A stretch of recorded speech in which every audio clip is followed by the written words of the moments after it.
Hello everyone and welcome to yet another live coding and chill. I'm your host Johnny. Delighted to be here. I hope you're having a lovely week as well. Today we'll be adding my favorite way to log in, to authenticate, to create accounts to our newest app called Stock. We're going to be adding email logins with magic links.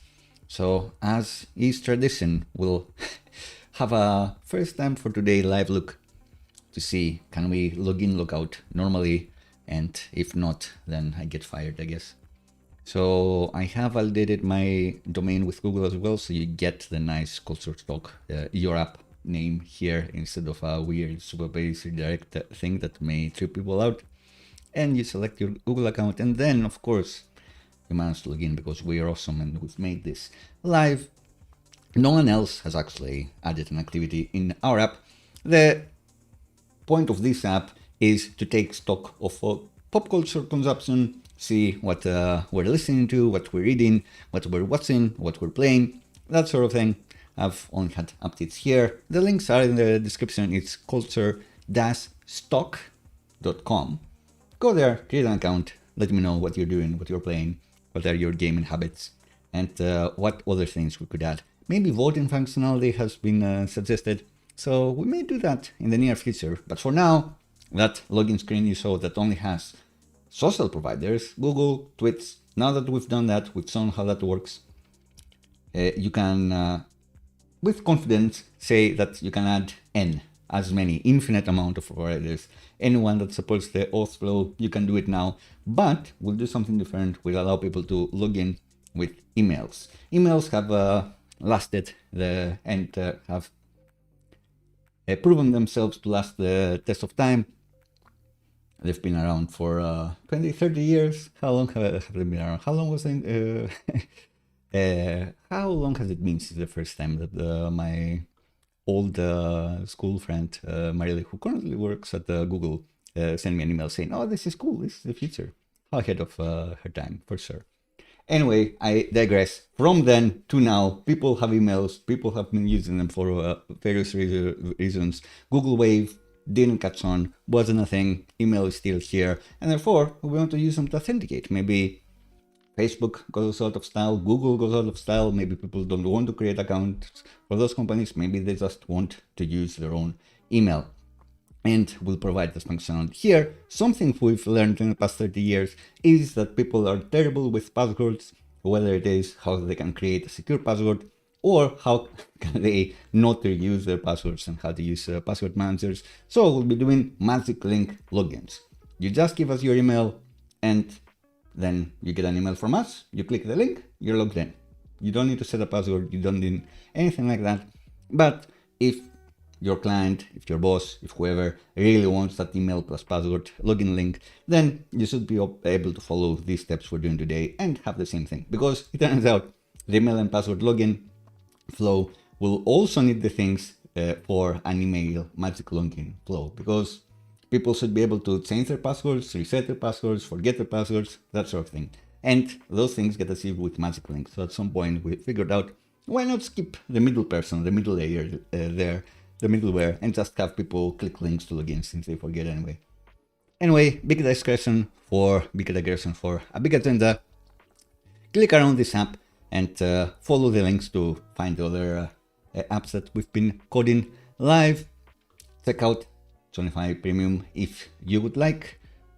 The price will only go up in the future. I think maybe next month we'll actually have the price back. What it gives you is access to all the code that we're doing on the live streams and more, and also shows me that you support the content that you're doing and that sort of thing. Or you can pay like 15 euros to get this absolute scam of a course, which is I guess a few other courses pasted together, and most of them are just using text-to-speech to narrate some things that don't make sense and are outdated already.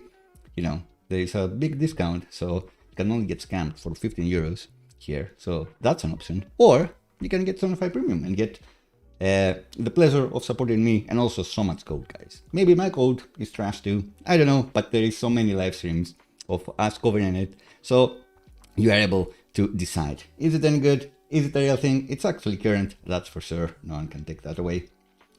But with this early digression, I think we'll get started. And we are using Shadowcan, or as other people call it, SADCN, for this app. And a common design pattern we see very often is that you have all your provider methods and then a nice little line that says, or do this. Which way you should go? Should you have the providers first and then the email login form? I don't know. It doesn't really matter for UX, for your users. UX, I would say, but because we do get more information from Google, we get your avatar and your name by default, and we ask for it, you approve it, and then we get it. I'd say that we'd rather people log in with the social providers, your Googles and your Twitches, and I'm sure that your bosses will also appreciate having that Google link. Then it's easier to tell the person, oh, we've already linked to your Google account, maybe you want us to fetch some more information. So maybe you want that as a nefarious reason. And also, social auth to login is just simpler than doing the magic link logins. So maybe you want most of your users to be using the simplest solution possible. So I would put the providers first. And indeed, that's what we're going to do. Important thing to note is that we are running Supabase locally here. And in this episode, we will be testing the functionality. We will be testing the auth flow with magic links locally with Supabase, have those tests running on with a GitHub action whenever we push the code. So that's going to be amazing, because lots of people neglect to test the authentication flow, not because they forget, but because it can be very hard. For example, with the social login ways, you would need for your Playwright or end-to-end browser to have like a fake account they can use with Google in the first place, which is a bad idea to begin with. But then you'd be instructing Playwright to press these buttons and log in and do whatever. But what if Google redesigns, or if Google changes something or adds a pop-up in that screen? Then your test break and you've changed nothing. So it is hard to test the social auth option. You could create a test mock auth option provider just for your test. Some people have done that, but I'd say that's a bit more complicated. What's less complicated is testing the magic link emails. You can have some like unit tests that you can see the buttons, you can click the buttons, something happens when you click the buttons, but then whether testing what happens when the user is authenticated, then you can test by having the magic link email flow to log them in. We'll explain that as it goes. It's been a while since we focused on the test. Last episode really focused on the UI, and we've ended up here for better or for worse. I kind of like it, kind of grows on me. So if you're logged in, you get this form to add your latest activity. If you're not, you get asked to log in. Kind of like how it looks. We'll make it better as it goes, but we'll have the test focus. So I've already written a test that says if you actually go to the login page, so this one, do we actually see a proper login page, has the heading correctly, and does it have the options that we want to provide? So the login with Google and the login with Twitch buttons, are they visible to the user? Do they see them? We have these tests already, and we want an extra test today to login with magic link. I don't know what we'll call it, but we're definitely transitioning into that part. Maybe I'll call it test and UI.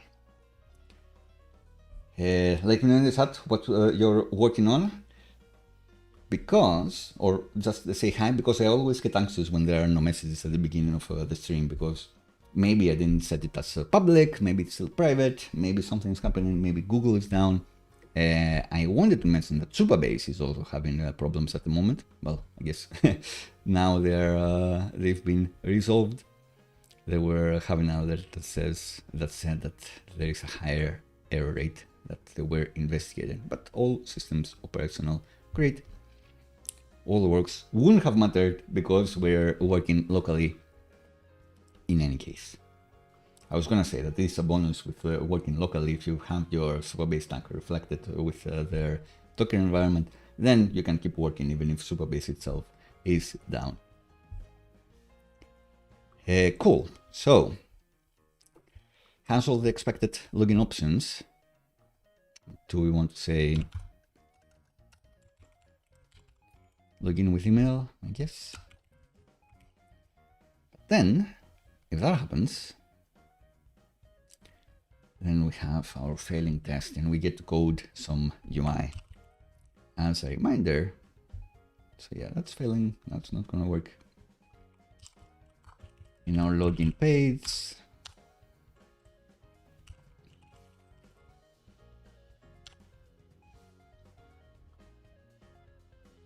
we have a form with two buttons, no input fields or anything like that. The buttons have values regarding which provider the user wants to use. And then this form hits the social server action here, which figures out which provider they're trying to use. And if it's one of those that we have available, then we don't fail out, but actually move on with the Supabase logic to sign in with auth, which gets us through this flow here. Pick one, just works great. But we can abandon that and have an extra one for login with magic link. The reason I saw the server action stuff is that this one would be the same no matter how many providers, social auth 2 providers, social login providers we want to have. Even if it's a million, it's going to be the same logic. We just pick the provider, is it a valid provider, then do the same Supabase method. But what we want to do with a magic email is different. And I think it's simpler instead of having another if or a condition here or a switch case or something, different conditional flow.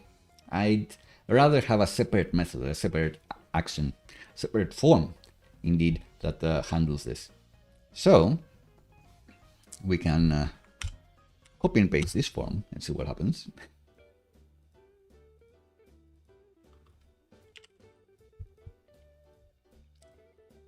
And let's say login with email. That's this. No value on the button. Just a regular submit button. And this one, let's say it's going to be hitting the magic handler. Can be passwordless is another way to call this. Fun way to call this. And now this appears and our test should pass because the options are there, but of course this doesn't really work. Green. So to make that really work, I guess we'd want an alert or an info section or something. So maybe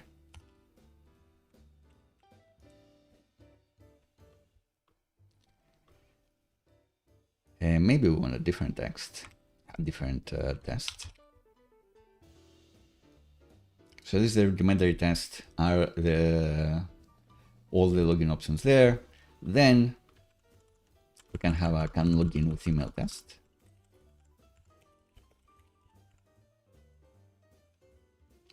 No need to check for this.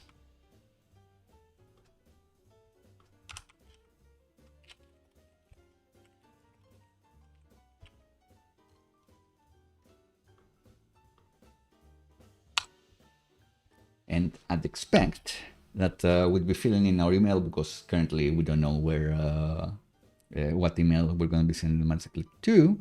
So let's try to fill in an input field. Get by label email and fill it with example at playwright.com. It's not a real thing. But just in case you make a mistake and you created the user in your production database, at least you'd be able to check for like this and at playwright.co and then delete those users, playwright.dev or whatever. You can make it be like example.playwright. I don't know, you can do anything you want. The idea of having Playwright somewhere there dependably is to mess up if I make a mistake and actually hit the production database or a staging database or something. Right. So we want to tell the user fill in your email. This one doesn't have a label, One of the things with SAT-CN is it's definitely made to look cool and not to be super usable and accessible. So if you're expecting bringing SAT-CN and everything's great, like here you can see it hides the image and then it kind of becomes responsive, but then like they've kind of messed it up and it goes into this squeezed in screenshot view. I don't know, not sure. My point is that if you see a SAT-CN component that doesn't have a label for an input, maybe they didn't have accessibility in mind for that one. So the good thing with SAT-CN is that you own all your inputs and your components, so you can change them as you please and as you think is sensible. For example, the other thing that you'll find with these inputs is that they have super small text, which I guess looks more stylish, or when you have like a dashboard application, maybe like smaller text feels more professional. I don't know. What I do know is that when you go with your phone to this page and you tap onto an input that has less than 16 pixels font size, like these, it zooms in, and everyone hates that. No one likes the zoom in the input thingy. Nobody wants that. People are looking for hacks, like how do I stop the browser from doing this? There are hacks, but you know what's not a hack? Is having larger font sizes on your inputs. Just keep them big. And you know, usually I do like having super small font sizes on my editor as well, but big text, like it's not in my old age that I want a big text here for inputs, for usability, for those things. Let people be able to happily click buttons and tap into input fields and be able to read them. Help most people do that, like, even if it may look less cool. So what I've done with the SAT-CN component we've brought in, we just removed like the text SM in a few of the input fields. And then, bam, bigger font size. You don't get that horrible zoom in on mobile. Right. So, back on the test. I want to be able to fill in something that says email, but what do I want the email to be? Should it just be your email? Is it just implied? The question is, like, don't count on SAT-CN for accessibility things, but, you know, should we do it for, does it make more sense or less for us to have it like that? I guess we can go to the live app, actually. It's fun. So we have these input fields, and for these ones, we have this.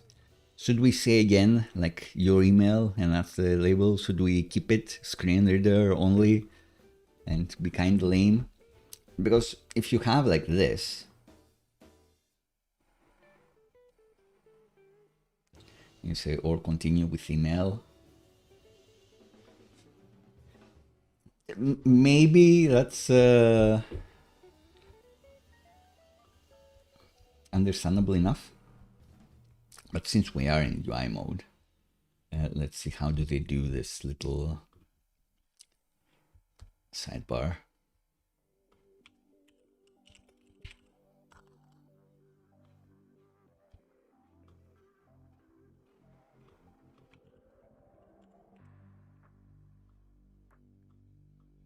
Or continue with.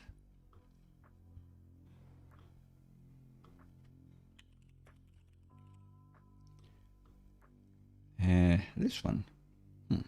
Interesting.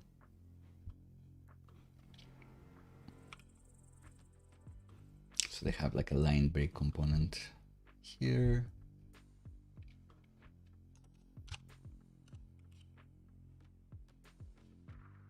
Not bad. You can even say email there. And then can only imagine that's like accessible enough if you have the input. And I have this problem where you shouldn't use this because it doesn't do what you expect. We've talked about this last episode. But yeah, in HTML, self-closing elements that aren't really self-closing, like this, span is not a self-closing element, doesn't behave as you would expect. What you expect the self-closing thing to do is this, because that's what happens in JSX regardless, but in HTML, that's not what happens. Something different happens. You don't want that, so don't do it.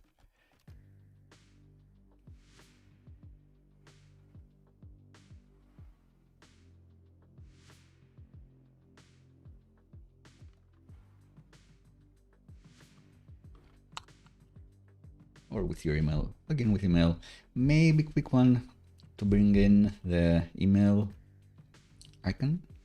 Do we have this as an icon?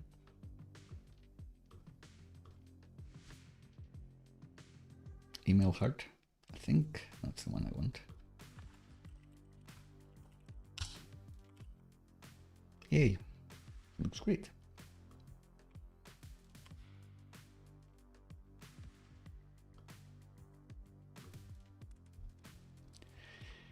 And without much further ado,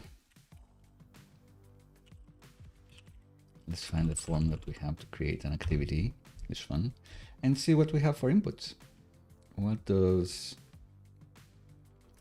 the notes input look like? Let's copy that wholesale and paste that in.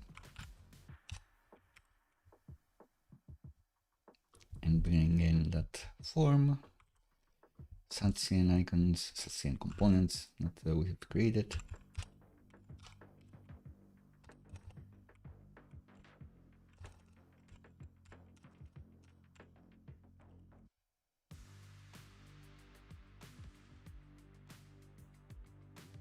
Oof, we don't have a form yet.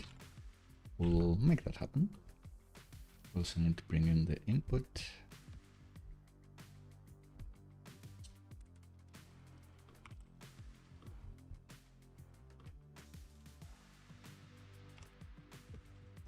In the area where I live, they love doing drilling operations while I stream. Hopefully it's not picked up.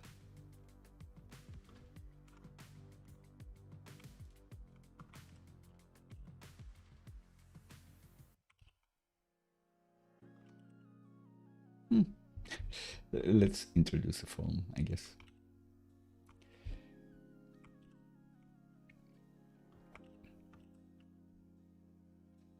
All right, so what's happening here? We're using super forms to make our forms happen. So let's introduce that in this page. We hadn't introduced it before. This is going to be the email name. This is the thing that maybe we won't have, not sure. Like your email here. We'll see how it looks. And form data and all of that we don't have yet. Email.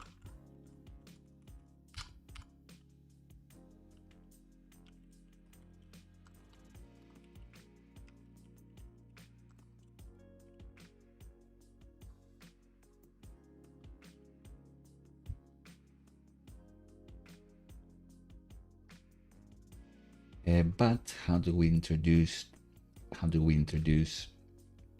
super forms in here? It's gonna be kind of tricky. Not kind of tricky, it's gonna be fine. There's gonna be quite a few things to copy and paste. And maybe I will extract this form into its own component because it is kind of complicated at the moment.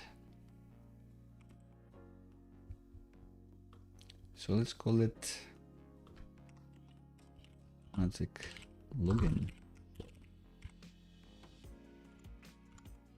or email login. So svelte. Bring in this. Also bring in all these. Script tags, we won't need most of them. Maybe we'll need an alert, we'll see. We'll bring it in later if we want it. But what we want is the super form stuff as well.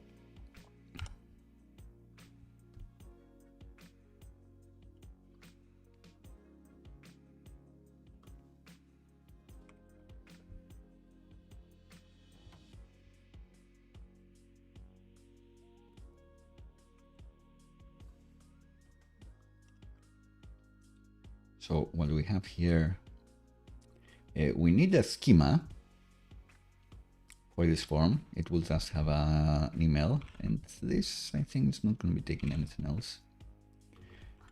So it's going to get given as data, the form data. And we need to declare the schema, and we should be good to go. And we'll see what we'll do with like enhance and delete and all these things. Enhance will definitely go into this form. Client-side enhancements. And if we look at where we got this, it's a schema file. And we've collocated with that route, which is the index route, because that's where we have the input the form to create a new activity. So we're stealing all of this logic from this form that we have in the main page that you can go and click and submit something now. So in the same vein, here in the login directory, source routes login directory, we'll collocate a schema TS, and we can call this email login schema, magic login, let's say.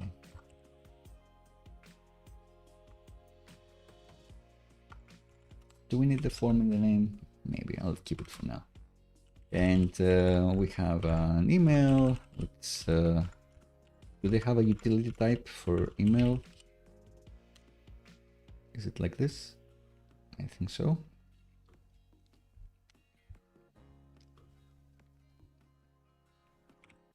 That's the only thing we need. And we can have a schema to work with, to use elsewhere by infernet from this. The type of this is the schema or magic login form schema. I don't like form in the name. I'm changing my mind. Let's look in schema.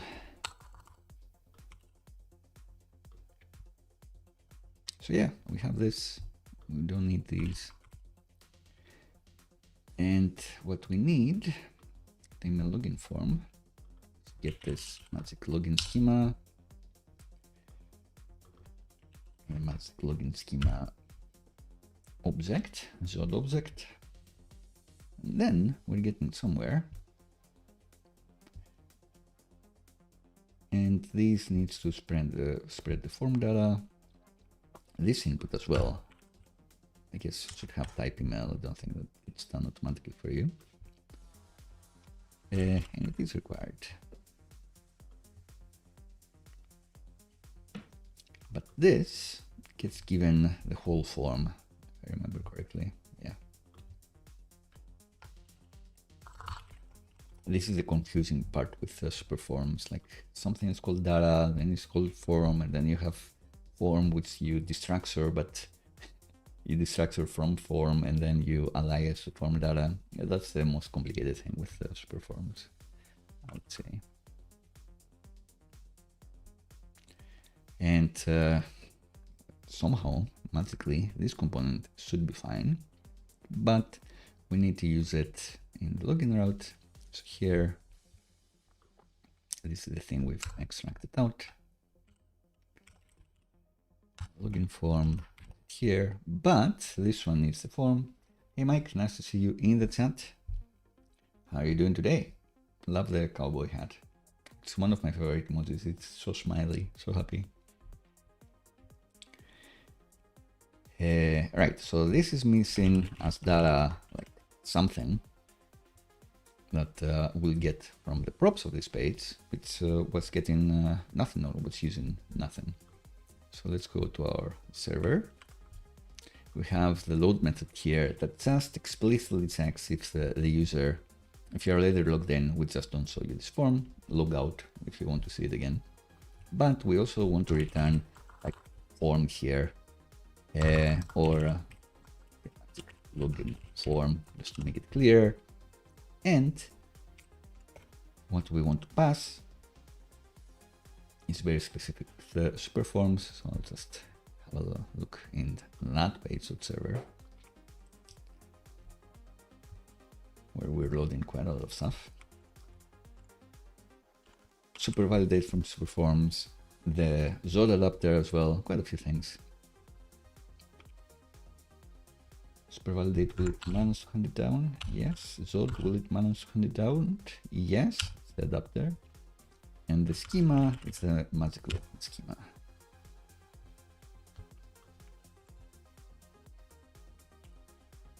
All right, I think we're starting to cook here. If here comes the data again, so we can destructure data from props of this route svelte component, this class page svelte component. This is what the server is going to be feeding this component. Printer didn't work today. Missed something incredibly. I guess so. Yeah, I have this thing. Should have put anything else here, but this. Anyway, so this thing knows what the data is, knows that we're returning the magic login form because SvelteKit is magic, like friendship. So here we can give it data magic login form, and that should make it happy. And it looks like that's correct. And my temptation is, should I hide this label? Should I make this the label, the separator the label? Maximum cheekiness.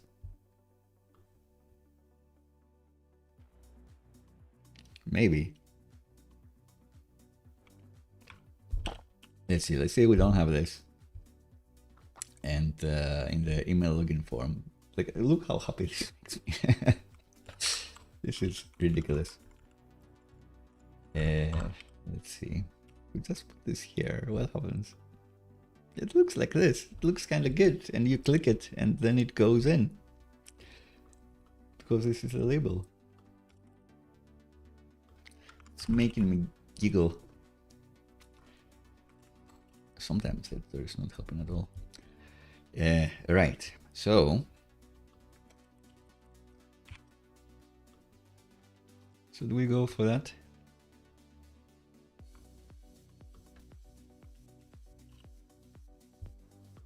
I'd say yes. And give me a fun like email to put in here as a placeholder, please. And I guess like if I don't have like the extra container here, are we good to go?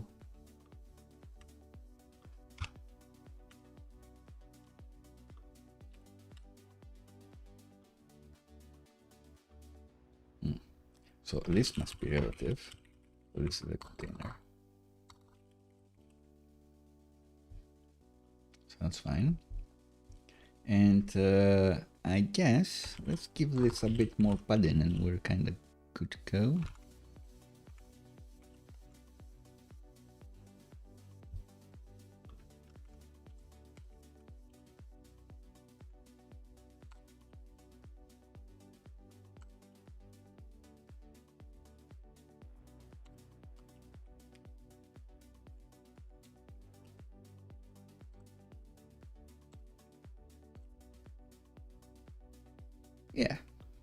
Yeah, get him.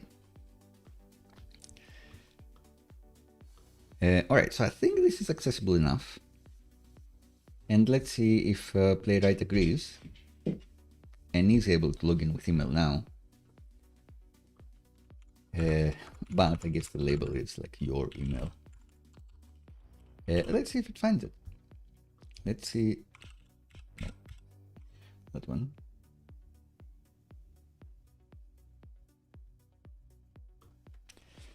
Question from Mike: is it possible to wrap Stripe API endpoints into RPC so it is atomic? I think they have some things to handle the Stripe webhooks, if that's what you mean with API endpoints. They have a few integrations with Stripe, but I'm not sure if they create the RPCs for you. Good question. I have to quickly look into.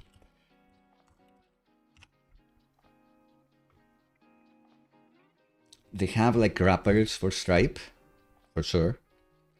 So you can do stuff with Stripe, but I don't know. Like just searching for RPC here, they don't have anything. But what you do have is that you can have your Stripe data in Supabase. Why would you want to do that? I don't know, but you asked this question. So maybe you have something in mind. Usually I just use webhooks to interface with Stripe. But they have this way to look into to wrap the Stripe database that they have, that you've set up. And then you can create your own remote procedural calls with that extra functionality.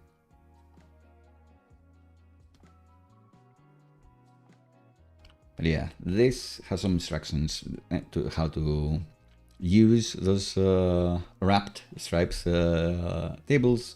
They get synced automatically for you. You can do lots of stuff with that, but I don't think like they have a magic any helper methods with RPC helper methods. If you do that, you have to create your own.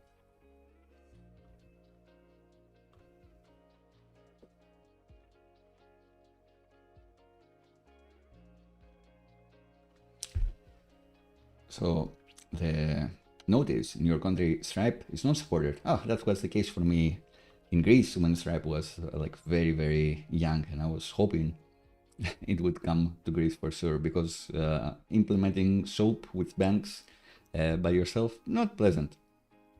But in any case, your hope is have a payment gateway like the Stripe docs are saying, but the only way to make it atomic is to put endpoints in RPC, but you don't know if that works.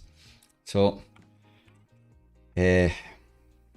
when you change these values, do they get synced with Stripe as well? I can only imagine. So if you manage to create your RPC calls to like change these and then they get back into the source of truth, they get synced with Stripe, then it should work, but I'm not sure. I may have a look at it later. For now, we're saying get by label email. So did this test go green is a question, and the answer is yes. Playwright is able to fill in an email here. Great. Can even find like your email or something. We're saying your here. Some people like to say my email. Design decision, that doesn't really matter. Anyway, you're instructing your Playwright. We're writing our tests as if we're talking to our QA person. That's a nice way to put it. And we're saying, all right, go to the login page and then fill in your email, essentially. And a real person would be like, oh, my email. Like I go there, even if they just click here and they're in that field, great. And then we don't just want to check that the button is visible. We want to click it, which will succeed, but nothing will happen. So what I would want to happen is maybe get by role content info to see an alert that says check your email. Check your email for a magic link.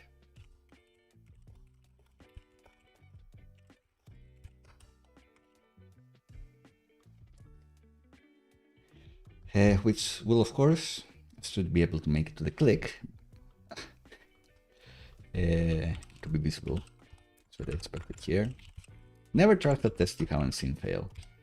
So let's see it fail.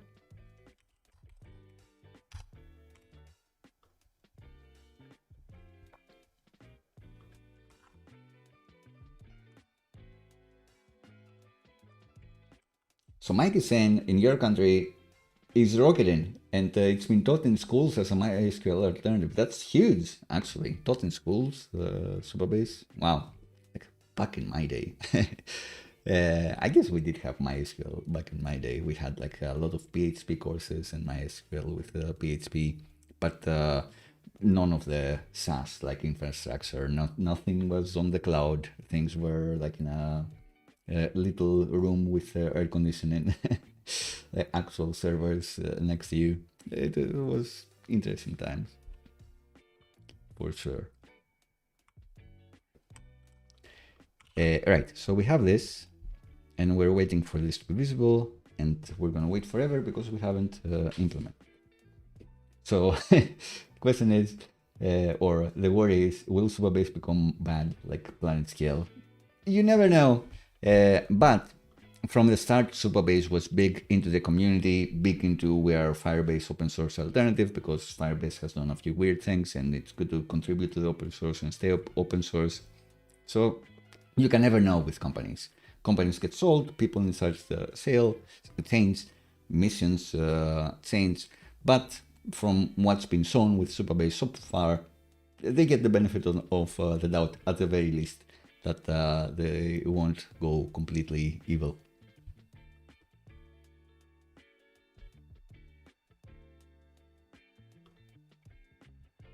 And if they do, then the next project, Torso. Right, so failing test again, great. We want to fill in our email, and then we want to see, check your email to log in. So maybe we can implement that first, but I think we have arrived with this to a different section. Because the UI is kind of done, we just need this floating method to happen. So maybe, yeah, let's do the backend action logic to log in with Magic Link and see what happens, and show the toast. So we are 40 minutes in, time flew. So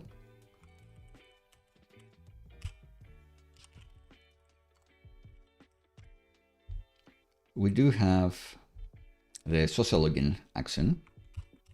Again, I will say one more time for clarity. We have two forms in this page now. We have the one that hits the social action. So you click one of these, Google or Twitch, and you get into this flow. And we have one more form now, the email login form, which hits the, I'll say magic. Oh, I did say magic, the magic handler. So we need that magic handler, which maybe we can copy and paste for inspiration. So on the backend, we'll be doing different things because this time we won't be manually validating. Old school will be validating with super forms. And I've said before, depending on the complexity level of your form, maybe you don't need super forms because super forms in itself is quite complex. But especially for this one, we'll want like a loading spinner. And if you want a loading spinner, if you want to send to put a message later saying this is what you need to do now, this is your user action, then super forms makes it easier. I would say you would need custom logic to do the spinner and the notification afterwards for the user to check the email. And that's my reasoning for going with super forms for this one. And said, we've shown how super forms works from this. So we can super validate again. And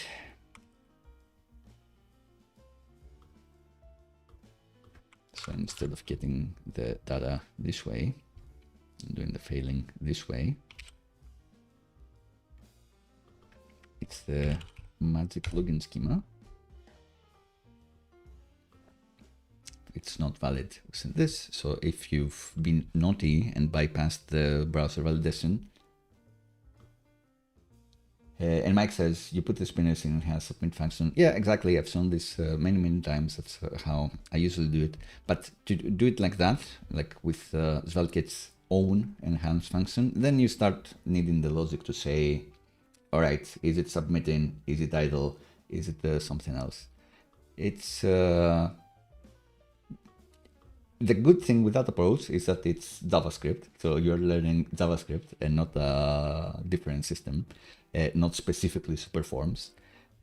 But it is boilerplate. People look at it and they're like, "What did you do there, Johnny? Why am I learning state machines?" But yeah, it's flavor. Right. So if it's not valid, this returns a weird fail. But what we want to do, we don't want the data URL, don't want the sign-in error. Maybe we don't want anything really. Maybe we want to return a success toast. Maybe we don't want to send emails for now. So yeah, let's just have this happen. And the question is, how do we send a form, a toast? How do we have like an alert appear or something like that in here? Because that's what we said on the tests.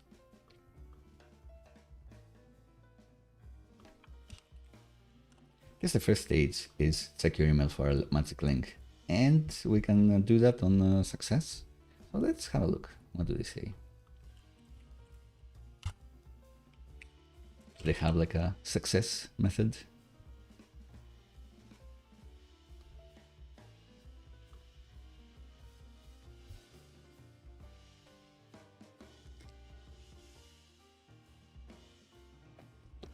I think it's the one update handler.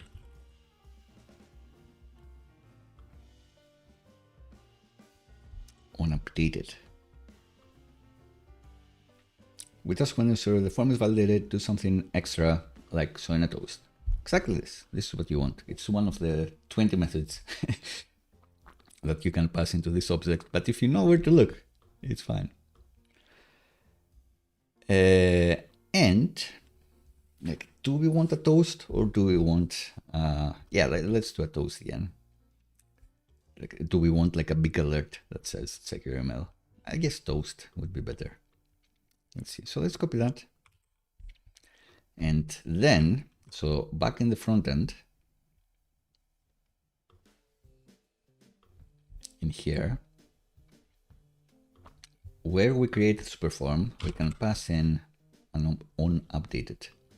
Is that correct? Yes.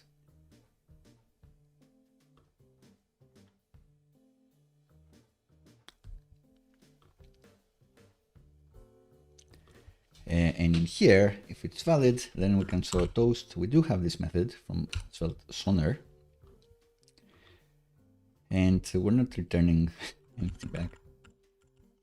So we can just return the form message.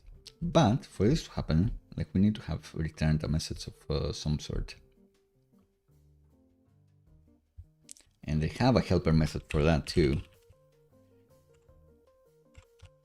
Which I think you just return the form and then the message that you want. So let's try that one.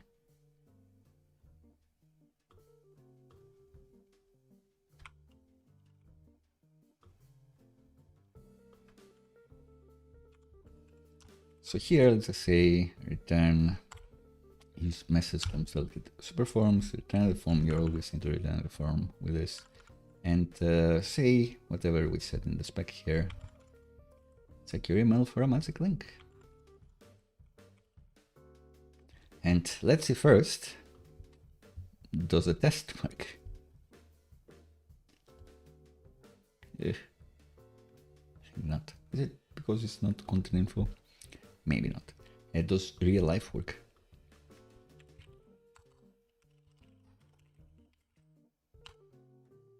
Check your email for a magic link. So the answer is yes. But maybe the toaster they're creating is not the one I would create. Like maybe they're not putting things in content info. No, they're just putting them as list items. Not, you know, the most accessible one, but I don't blame them. So usually there is a content info role, which is not the one that there is the content info. Was I making this up anyway? I guess so. How do you signify updates? Output. Output is what I was thinking. Yeah, the output element. Great. So you've updated your form, and then the result is like something. Then you can use an output element, but you know, that's just splitting hairs. So maybe just for this one, we can say, I guess, what else is here? Like, this magic link thingy.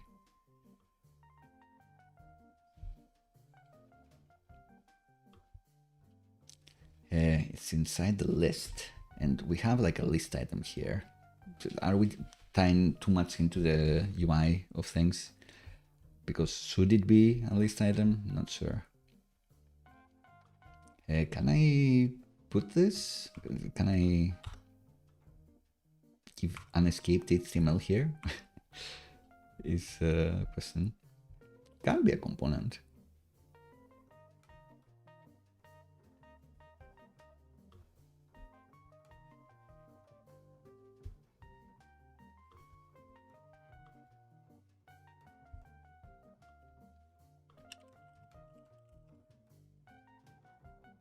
Do they have an example for this?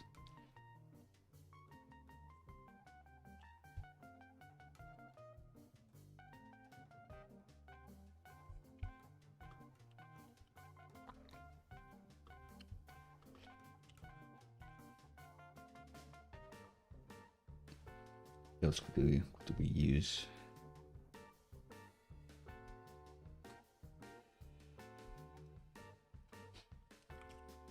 Just a list item for now.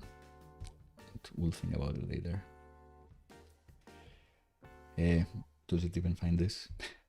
Maybe not. Is it a list item?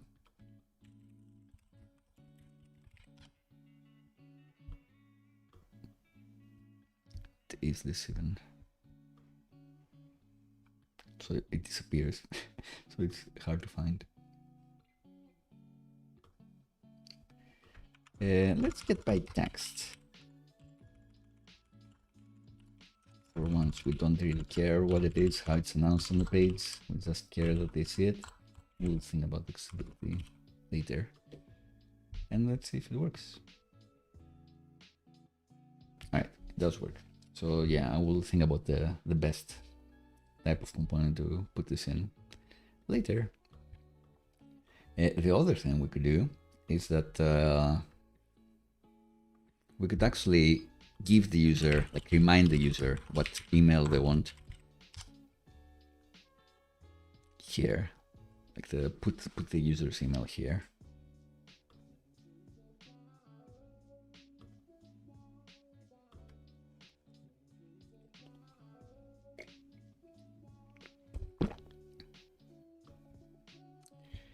But how do we test this?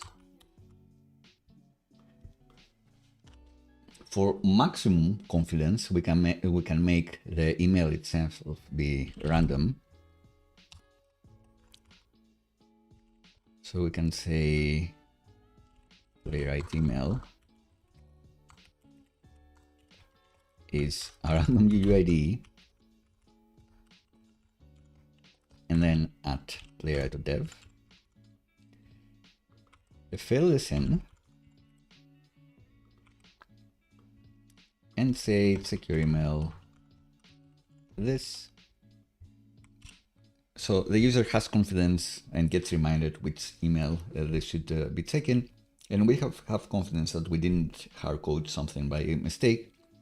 We have confidence that it is indeed the value they put in here that they can see. But if we run this test, it will fail because we haven't implemented. And to implement this, I guess we need to do the same thing with the methods.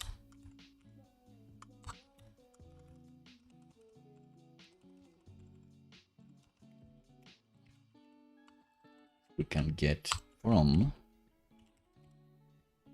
form data. Can only imagine and use it here.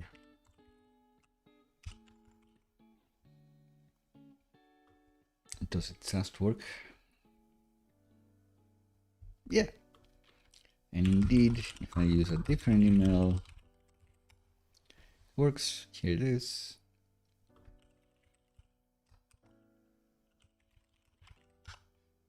It appears.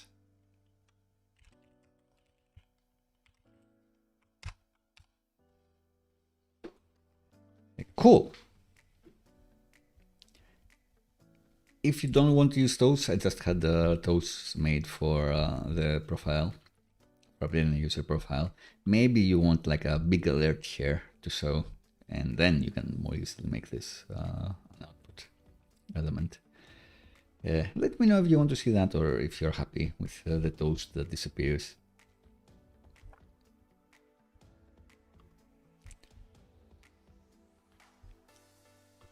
Either way, we did this. Kinda.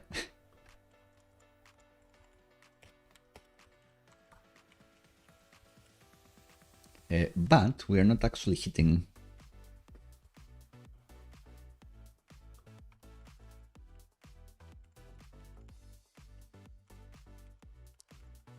the Supabase servers. So let's just copy all of this actually. Next list item.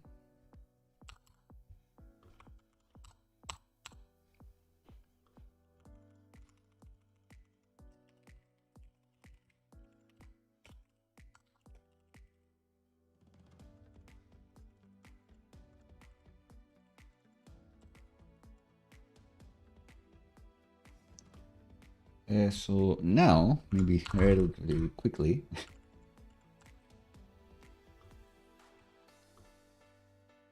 we'll just be calling this method.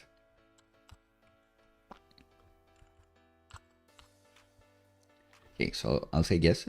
Again, we've kind of talked about this, but relatively quickly, we'll just be calling the sign in with the password.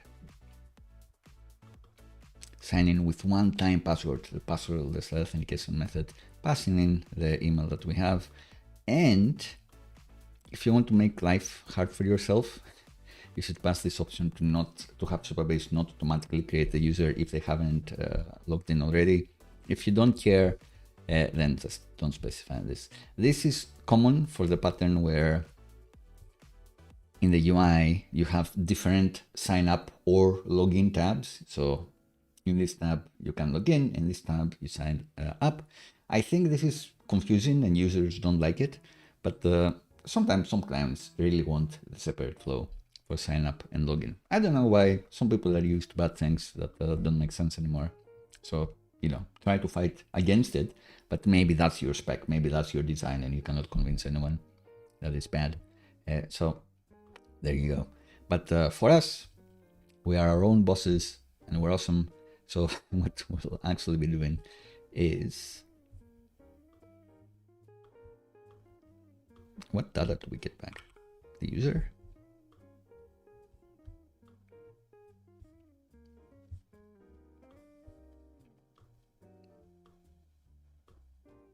Not sure. They have a JavaScript SDK here.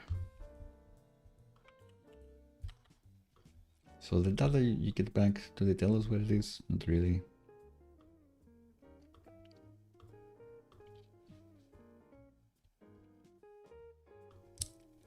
But maybe it's a user object. I think that they explained here. We won't be using it in any case.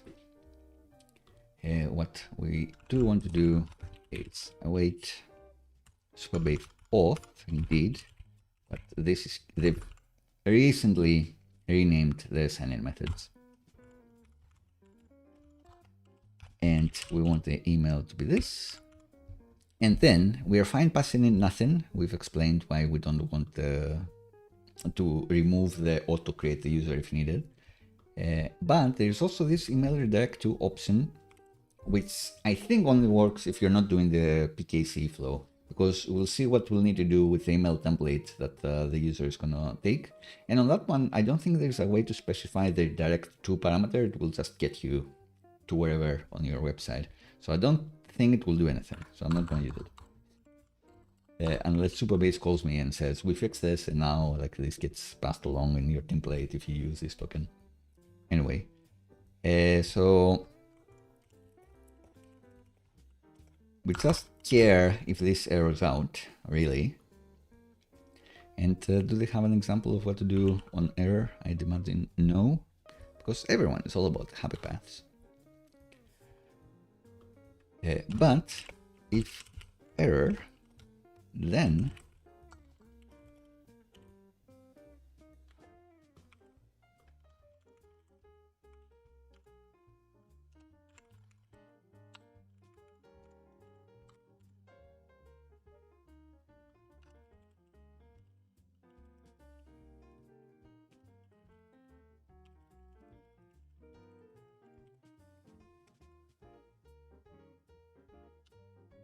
we want to return the form failure. Do they have anything else for errors, these Superform guys? Error handling, different error, server errors.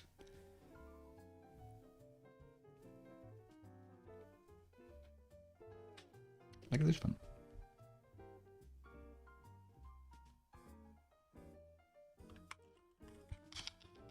No example for 500, so I'm not sure.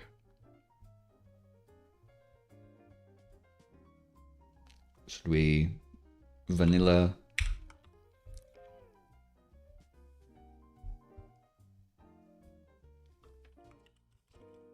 SvelteKit error? Ah, there you go. So unexpected error, just throw the error is what they're saying.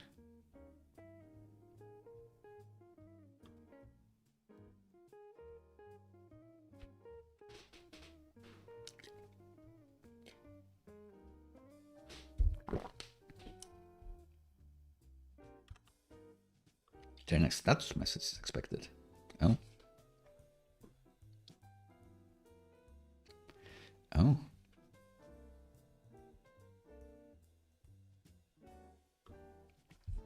So the same thing. And this, but third parameter can be the status code.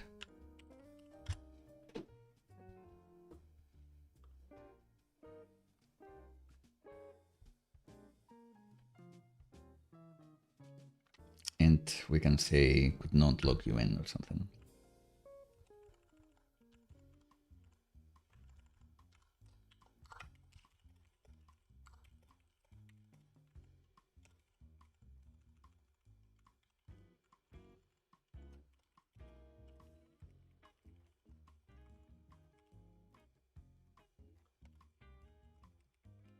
We should be able to test those scenarios later. But they're claiming you return this message and then they can get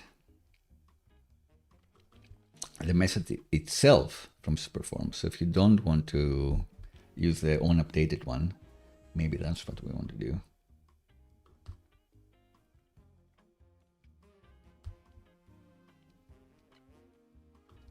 So email login form, maybe we don't want to do the unupdated logic with the toast. Maybe we do want to show an alert, actually.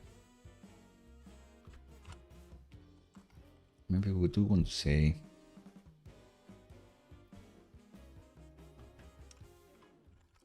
get the message here and do what they're suggesting here with message, so something else.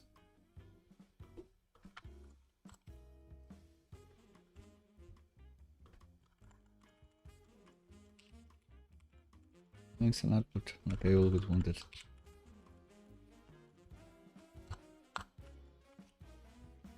So let's see, if I do this, it appears here and you get a little bounce. Maybe that's not something you like. But that's fine. So does this message have the status code as well?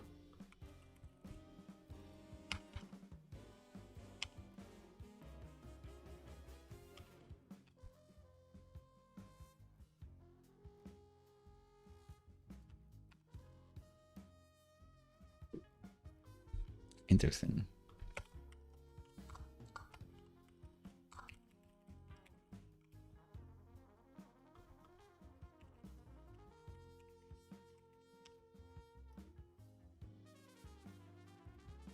No status on this one because we succeeded, I guess. Yeah, this could be anything, but then we're turning like a different object.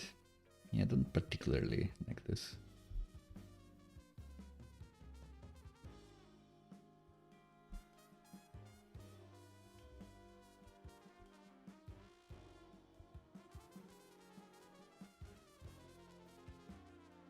And they're saying we can strongly type this and ensure that we're returning the same message all the time. Are we using messages elsewhere? I think so. No, this is our first time, so this is our chance to strongly type it.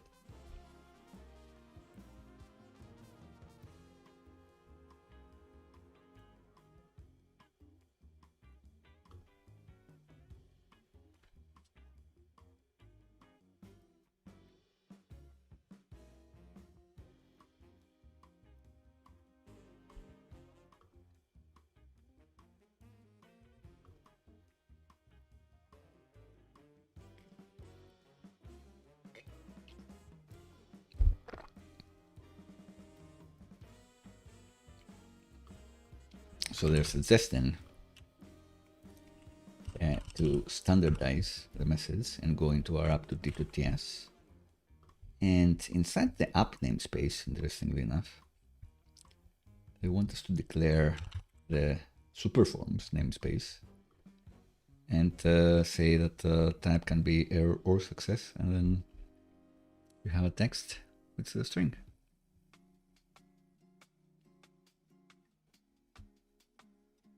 And is the status gonna be magic according to what we return or not?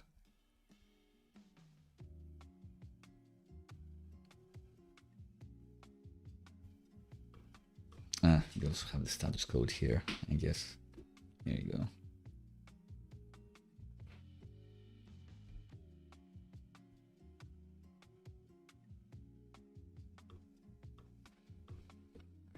Yeah, they want to return it like this. So if we type it like this with the example, so why not go with the standard? And then we go back to our server. Does it know that messages we don't want to use like that? Yes, so that's good.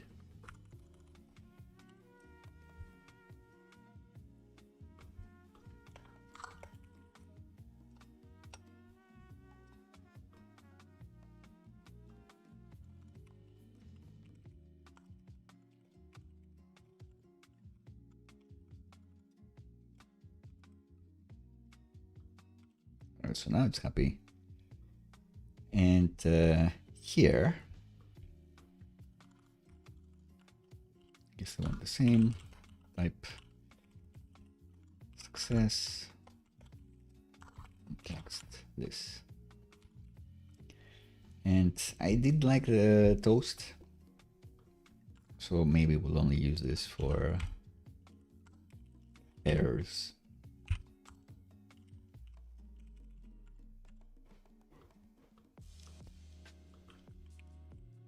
And then the text here. But keep what we had before, unupdated.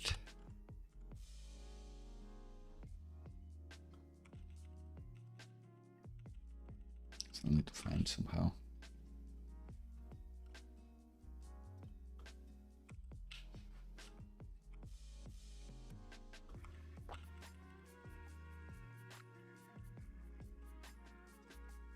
So I'm using, the question is, how do you make that nice, like equal signs and like greater than signs or fat arrow signs? And the answer is I use a font with ligatures, and specifically a Firecode written for Mac and the Retina display. So it's that one. Have a look at Firecode. It looks super cool. I like it.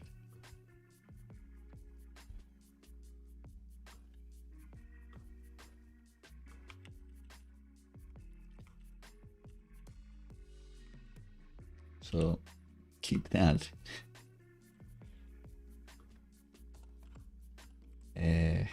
but also kind of keep that, I guess.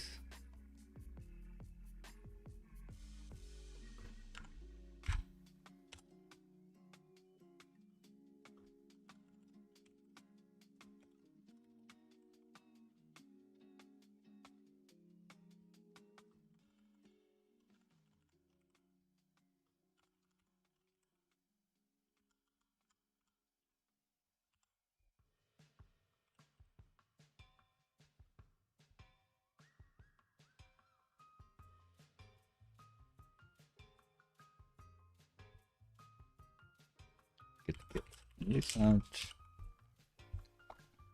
So we're back to a toast. But if there is an error, then we should see it here. So maybe let's say true, something went wrong.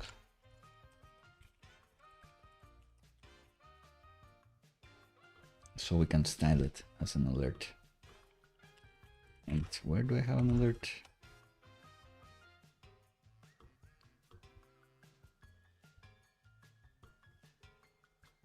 This one.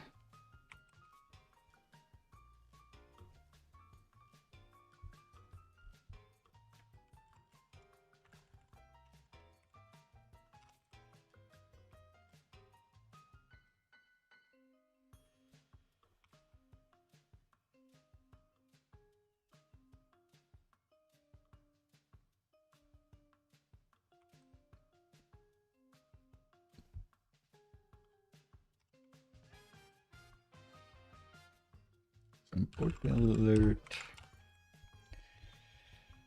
and import the warning icon.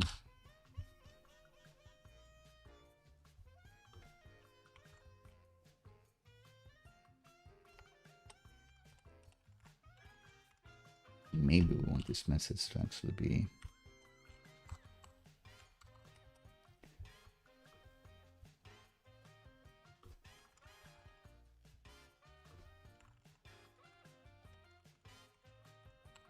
this. Just to test it out. So it's going to look like this. How is it going to look if it's outside the form? Good. So yeah, keep that if, say if message status type is error, and so the error message. The error message, let's use this one in case we have other errors as well.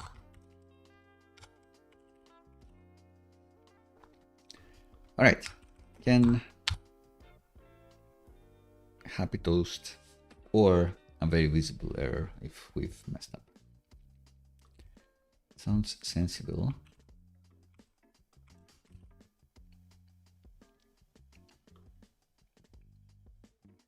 Tests should still be passing. Great. So next thing is check the email. Click the email link and it works, right? Now, because we have more stuff that we need to do.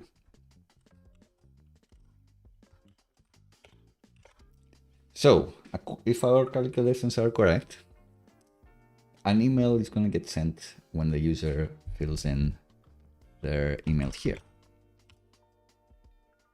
We claim that we've sent something, but we'll be validating later whether that worked. In any case, that email should have a link that the user should be able to click, and then they're magically logged in.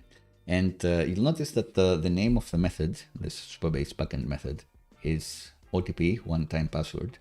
Because if you've followed the Lucia auth series, we now know that the passwordless way is with one-time passwords and works the same, whether it's with email links or SMS links that you send to people's phones, or even with push notifications or anything like that. What's really happening is you're storing a database, some value that is saying that this is the one-time password that the user needs to know in order to validate that they did get this, that the person they're claiming they are. I guess it's kind of like two-factor authentication as well. So they claim they're in control of jmcgrippis@gmail.com or whatever, playwright@example.com. They claim they have that email. In order to validate this, Supabase, now behind the scenes, we did this manually with Lucia, but behind the scenes, Supabase is creating a record. All right, this person who claims they have jmcgrippis@gmail.com should be getting a one-time password to tell us that they actually own it. So we'll send it into their email or to their phone if they're trying to log in with their phone.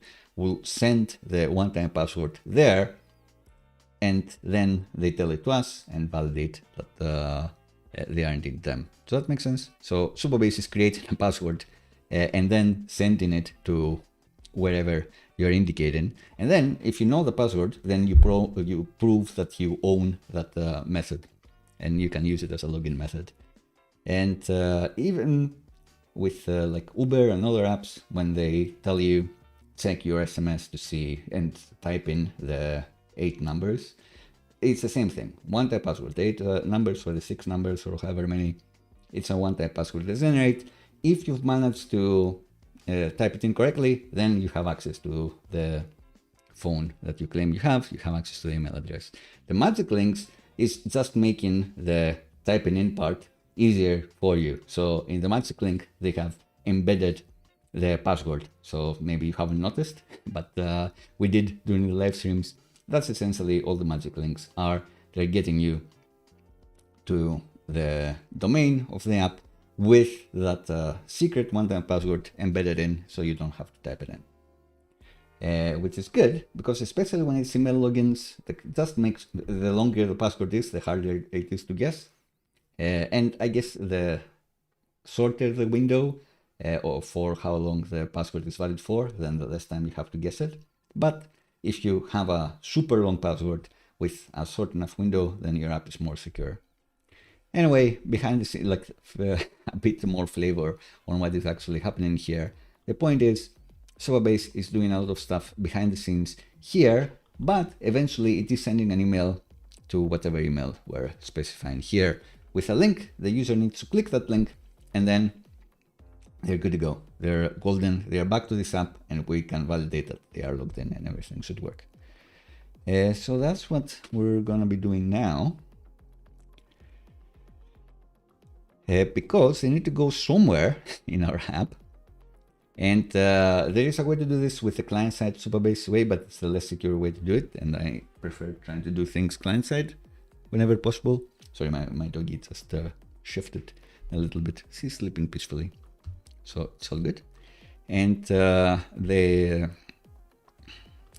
PKC, the pass key code exchange flow, Supabase recommends here, says that we create an auth confirm plus server.ts. Can be anywhere, but if the docs say put it there, then we'll just put it there.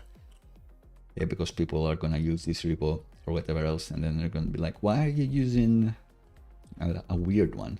So for the providers, we have auth callback and then plus server.ts. In the Lucia flow that we had with SQLite as well with Terso, then I think we had auth provider, the provider name, which I think is a more common convention, because the callback can be anything. The thing we're doing now with the magic link login, it's also a callback, but it's not here, so it's a bit confusing. They are claiming we should create a auth confirm route. Plus server.ts for the handler. Just make sure to nest it in auth, not in callback. So like I would call this like provider, the callback way with the Google login, Twitter login, Twitch login, whatever else. And then I would call this like magic login or OTP login, and then redirect people there. If it was just me in the word, but because this is a live stream and other people may use this, I will just use whatever Supabase is using in the docs for consistency. Because at some point you'll be copy and pasting from there, And then you'll be like, why doesn't this work? So I'm following these conventions, even though I don't think the naming makes sense, even though I do think it's confusing, like confirm versus callback. Like, isn't it the same thing? How is it different? I don't know. It's kind of like the New York time connections. Sometimes everything makes sense. Sometimes nothing makes sense to be in a group. But that's by the by. They do have lots of code for us to type in. They claim it's TypeScript, but it's not. But that's fine.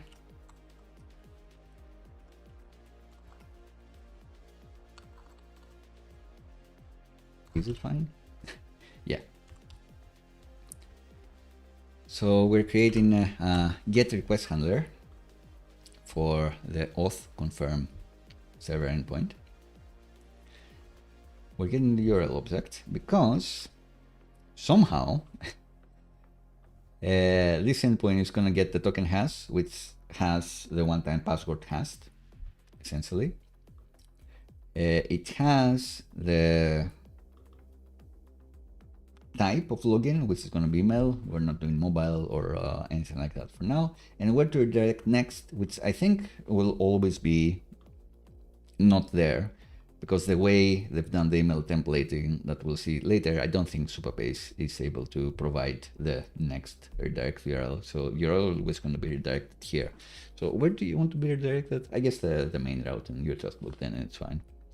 Should be fine. So if this exists, then they are validly here. They're not trying to hack us.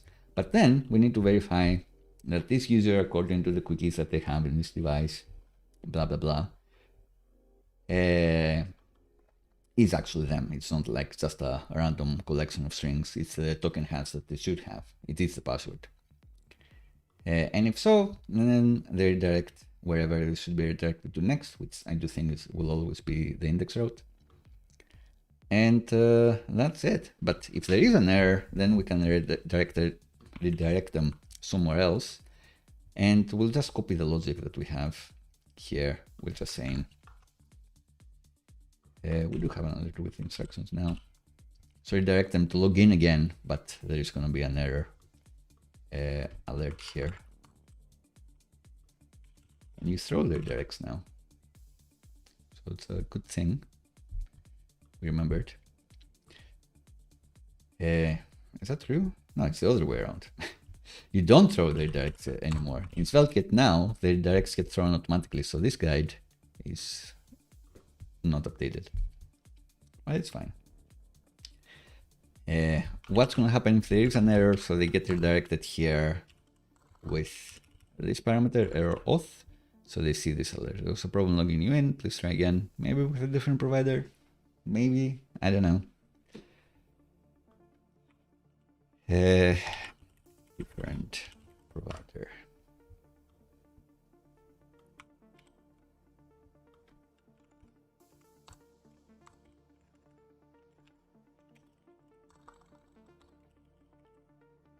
So let's just say different method here.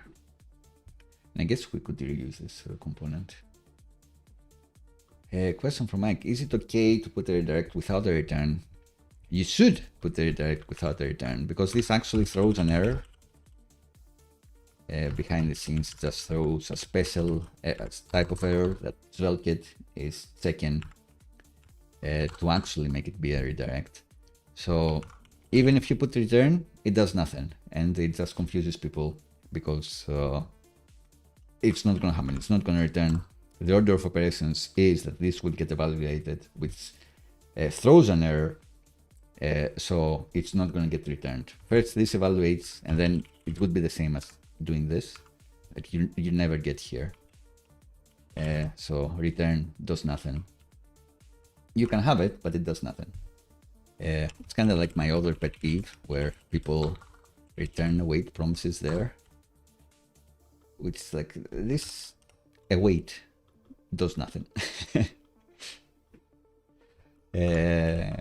Anyway, but it has changed a little bit with versions of SvelteKit. So this was creating an error that you should throw yourself, so you should put in the throw, but there was never the case that you should return it here.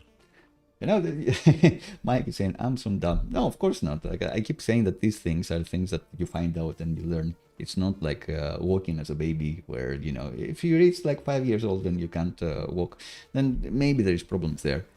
But Svelkit, no one knows Svelkit by instinct. All of these things are made up. We made things up. We made up why this needs to evaluate first, and if it throws an error, then you just escape and you don't make it to the left-hand side, even though we read like left to right.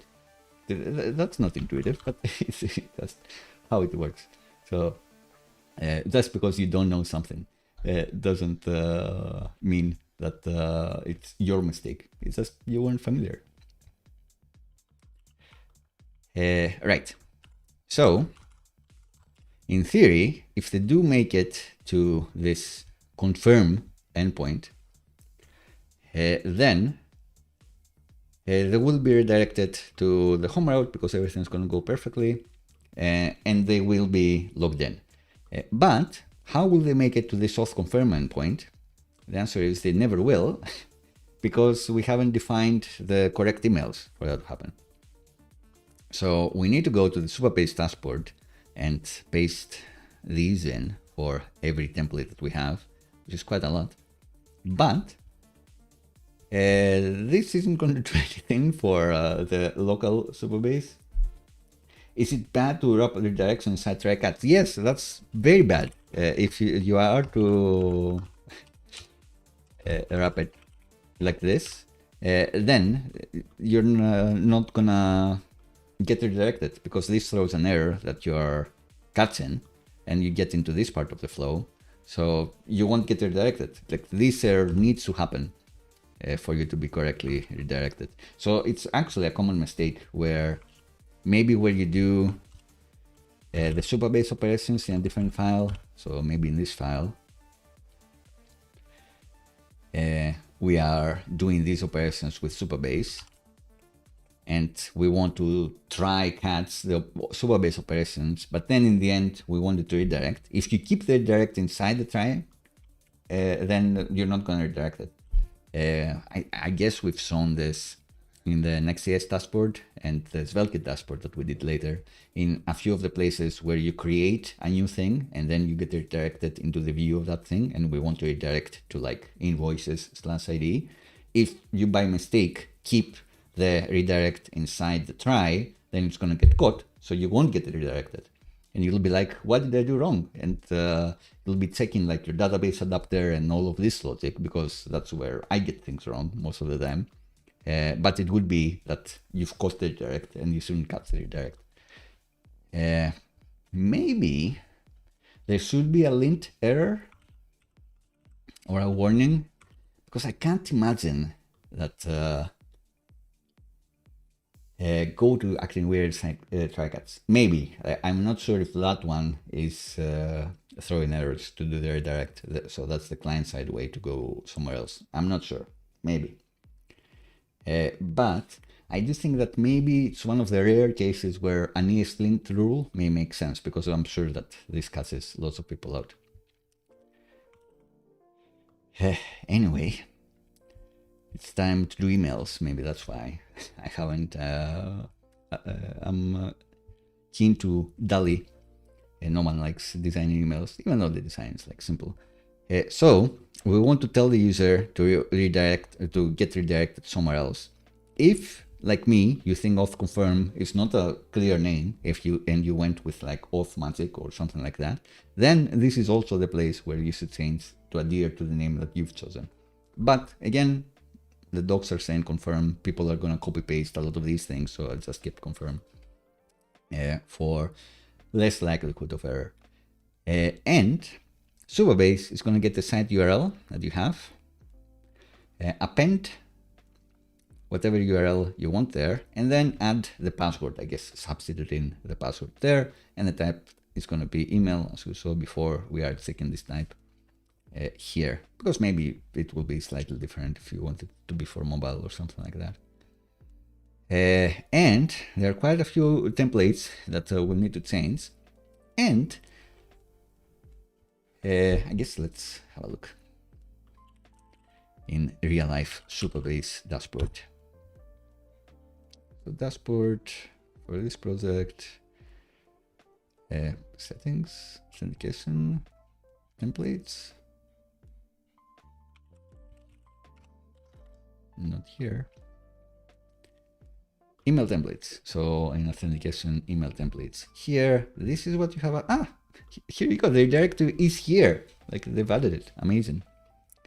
So that's something to update the logs with. Cool. This didn't used to exist. Even the user's metadata. Amazing. Anyway, by default, the templates they have are for client-side logins, but we're doing server-side logins. PKCE flows. And this is what you should be messing with. This is what they want us to update. But this will affect the production project and we're working locally. So what do you do? That's what I'm gonna see. So now, and it's something that we can commit to version control. So I do find it much easier to commit to version control what I want the templates to be, because maybe they have like a nicer design, for example. And then I go into the production dashboard and copy and paste that design in. So we're actually gonna go here.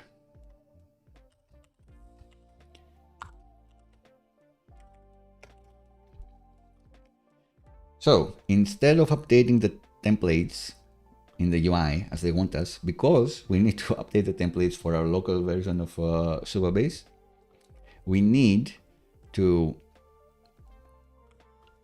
customize something in our local Supabase config tumble file. So if you've noticed, we haven't used it in a couple of episodes. We used it in the first episode, but we have this file, which is also where we've enabled the Google login, for example, and the Twitch login as well for the social providers. But we also want to update a section that they have for the email templates here. So we can actually specify the folder of an HTML file that we want the templates to be using. So for example, we have the auth email,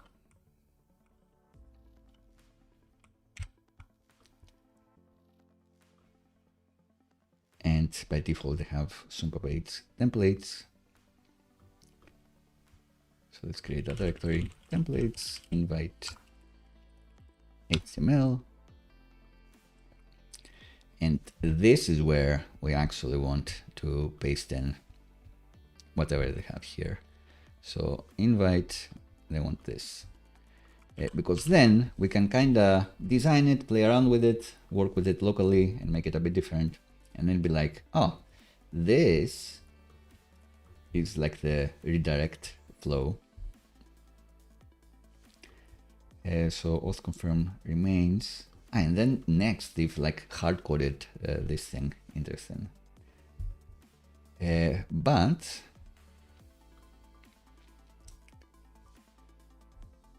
what we found out just now is that we have access to redirect too. Great. So that's the thing I want to put in here. That's a curly, I guess. Is it like this?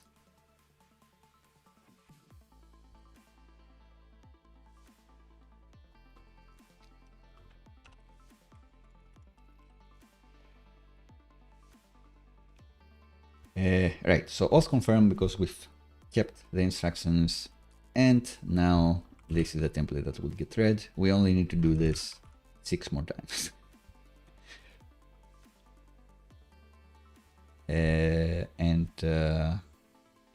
Then I'll do it for production. But what do I want us to say? Like the confirm one. So confirm. This one will also be confirm.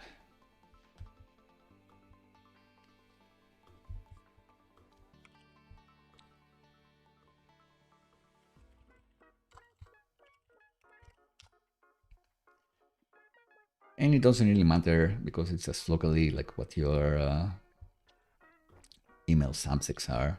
Hey, let's try to keep them consistent.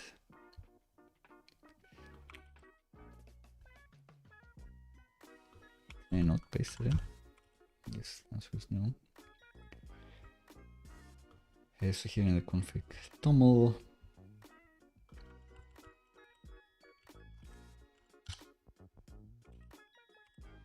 and try to keep them in sync. And again, in the config, I am gonna add the end next, just in case something in login flow, I change it like in the code to want to redirect people somewhere else.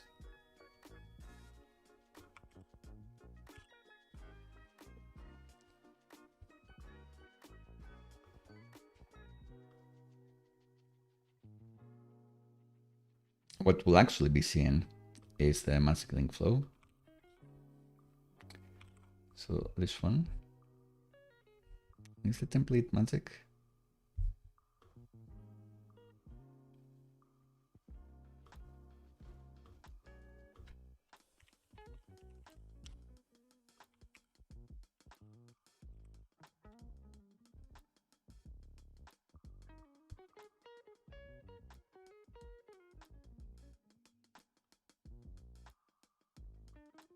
Ooh, type magic link. Interesting.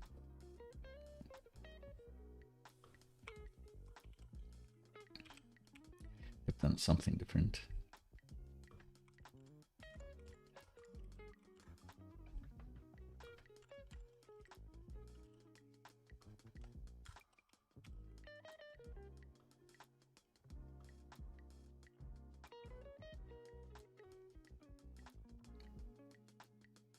They should have like all the available templates here because I'm not sure if it's going to be magic or not, to be honest.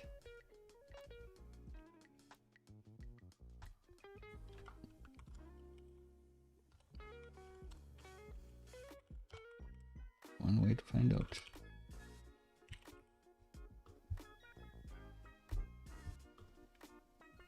Maybe it's magic link, right? And what do they say in the UI here? Your magic link.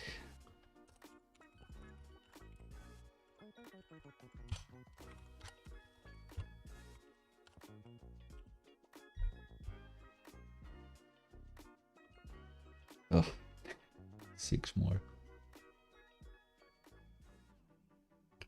Is there a place where they're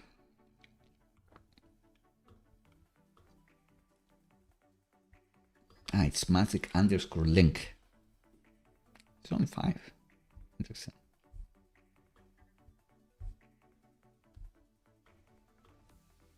Invite confirmation. Magic link. Wasn't there an example with confirm that wasn't this? Oh well. So let's name this magic link. Magic link. And this one, confirmation.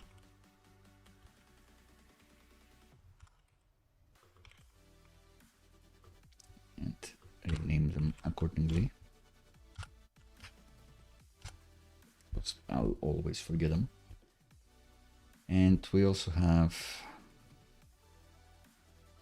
change email, which we should key as email change, just to keep us on our toes. We're playing with the language a little bit.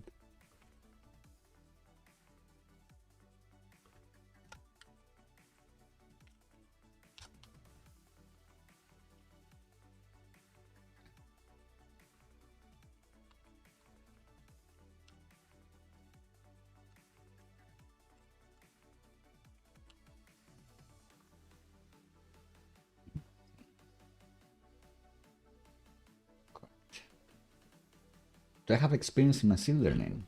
Yeah. ML. I've been in quite a few talks. I've done a few projects in ML before it was cool. before the last year. This is turning into back in my day episode. Back in my day, machine learning was used to figure out, like, to fill in your credit card details correctly.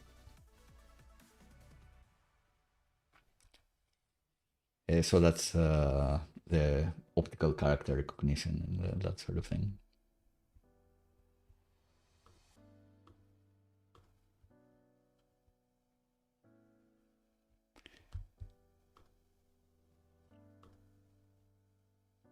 Reset password. Hot take in your country and every country, for sure. Everyone wants... So, hot topic I would say everywhere is like LLMs, large language models, or AI, as they want, as AI is defined nowadays. Actually LLMs, which is like part of machine learning, and ML. I would say maybe 5 years was just like ML as the hot keyword.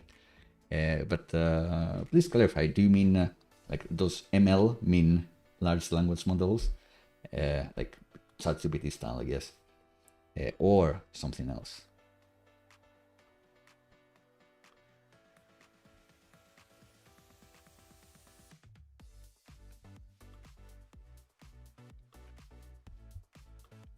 All right, maybe one more.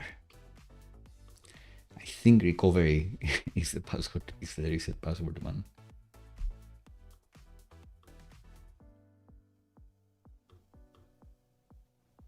What is the authentication? I'm not sure.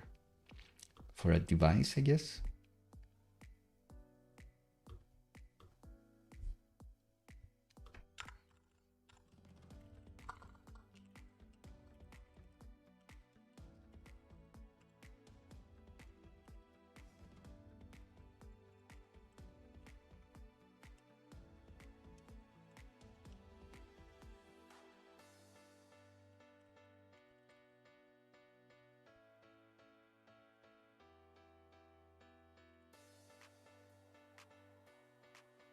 What's my insight when it comes to SEO, SvelteKit versus WordPress? Well, WordPress has so many themes and so many plugins that it's hard to compare. Like, are you comparing like a SvelteKit app that they have made for a big company over like months versus like just a regular WordPress site, or like an expensive theme, or a custom WordPress site?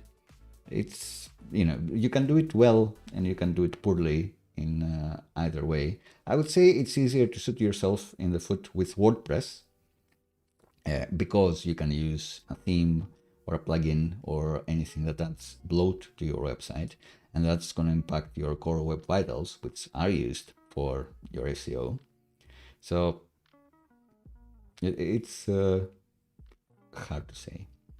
At the same time, if you're building like a blog, then there may be like WordPress themes and plugins that do some of the site mapping and metadata values that could be the flavor of the week of what the algorithm likes better, like the open graph images, maybe that sort of thing. They do it, but I don't know.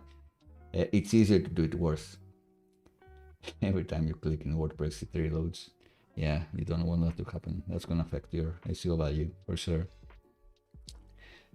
But yeah, it's SEO nowadays is make good content you can share on like Twitter, Threads, elsewhere. People are going to click and they're going to stay there for a while.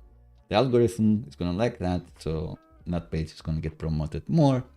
Classic things on SEO is, do you have evergreen content? Do you have fresh content, new content? These are gonna be more impactful than are you using SvelteKit or WordPress?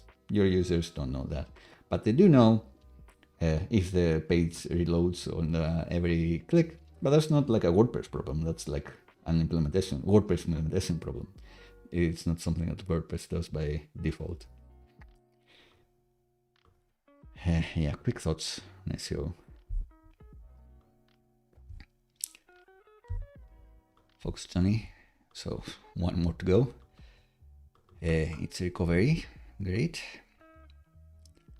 This one, recovery is actually reset password to keep us on our toes. And it's this one.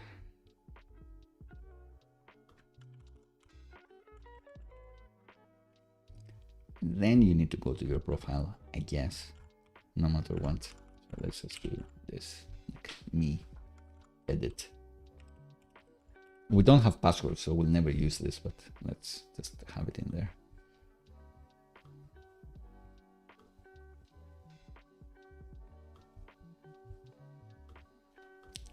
All right. And this one, reset your password. Cool, sensible. And yeah, I think that's it. Now, to make the Supabase local infrastructure actually use these templates, we need to restart Supabase, unfortunately. And I say unfortunately because it's going to read these .env environment variables, which maybe they're fine, actually. Yeah, so let's just do that and see what happens. So pnpx Supabase stop. So the pro tip here is, instead of just going to the dashboard and pasting in the new templates that you want, take the effort to change them for your local Supabase setup as well, and commit them to version control so everyone knows what they are. Everyone can update them first here, like play around, and then again paste them in the Supabase studio, because the UI is cool with Supabase, but it's not in version control. So try to keep as many things as possible in your version control. That's the hot tip. Restart again, which will make the documents with all the Supabase infra read the config file again. So let's see if we're gonna manage to add the template values correctly. Did we break it completely? Is the first question. And then it's gonna be, did we actually add the template that we wanted, which is the magic link one, just that one. Maybe the answer is yes. And now that we've done that,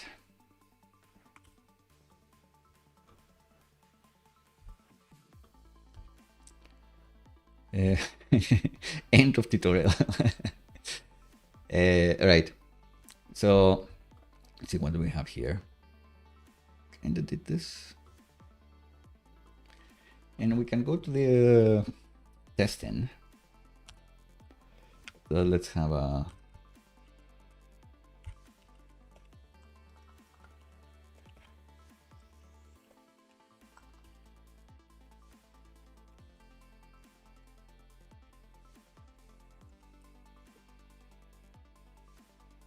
yeah. So after doing all of the setup, let's see, did we actually make it work? And for that, we are going to use something that Supabase kindly sets up for us automatically. You ask great questions, Mike, but this one, too random for me. PCHTTP post work in RPC, so I'm guessing you want to do like the Stripe call there. I don't know, try it out. I haven't tried that one. But you do ask great questions. This one is more of a tryout, and let me know, because I don't know. So the local Supabase infrastructure is happily setting up for us Inbucket. And what Inbucket is a local email catcher.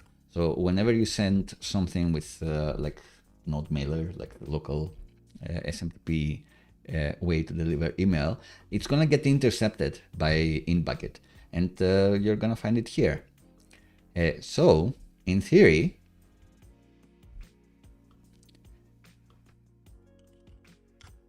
in our local app that I need to restart,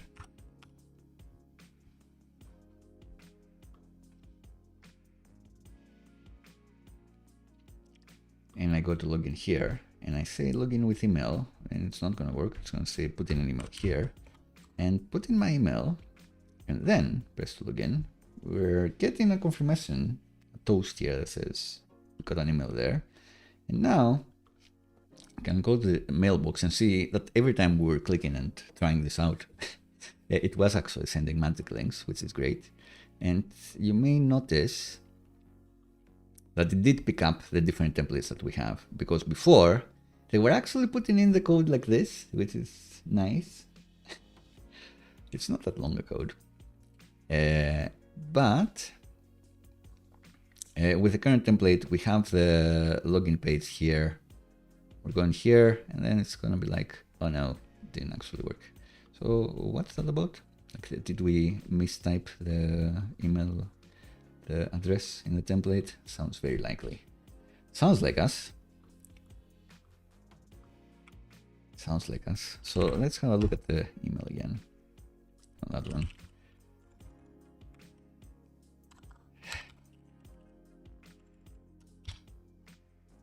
So this link, how did this link look like?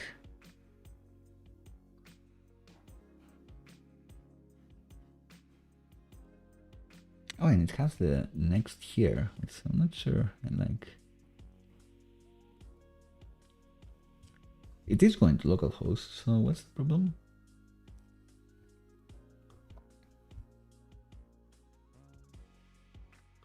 Is it the final redirect?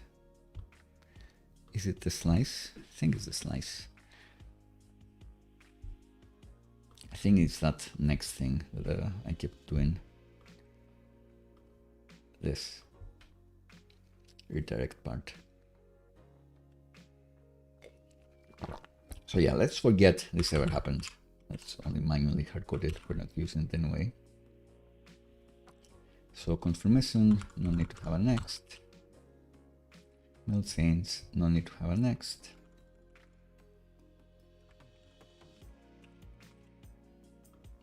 Invite, no need to have a next on this one either. Magic link, definitely no need to have a next. That's the one we actually use. And look, this one, they don't have the underscore, just to keep us on our toes.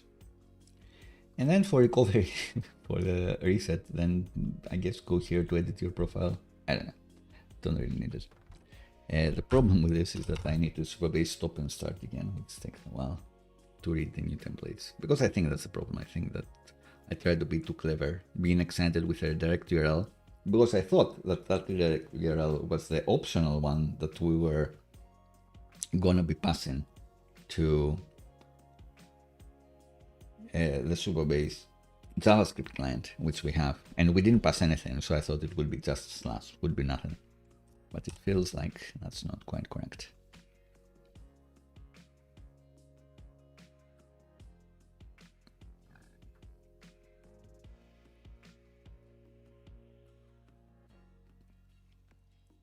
Let's see if we do any better here.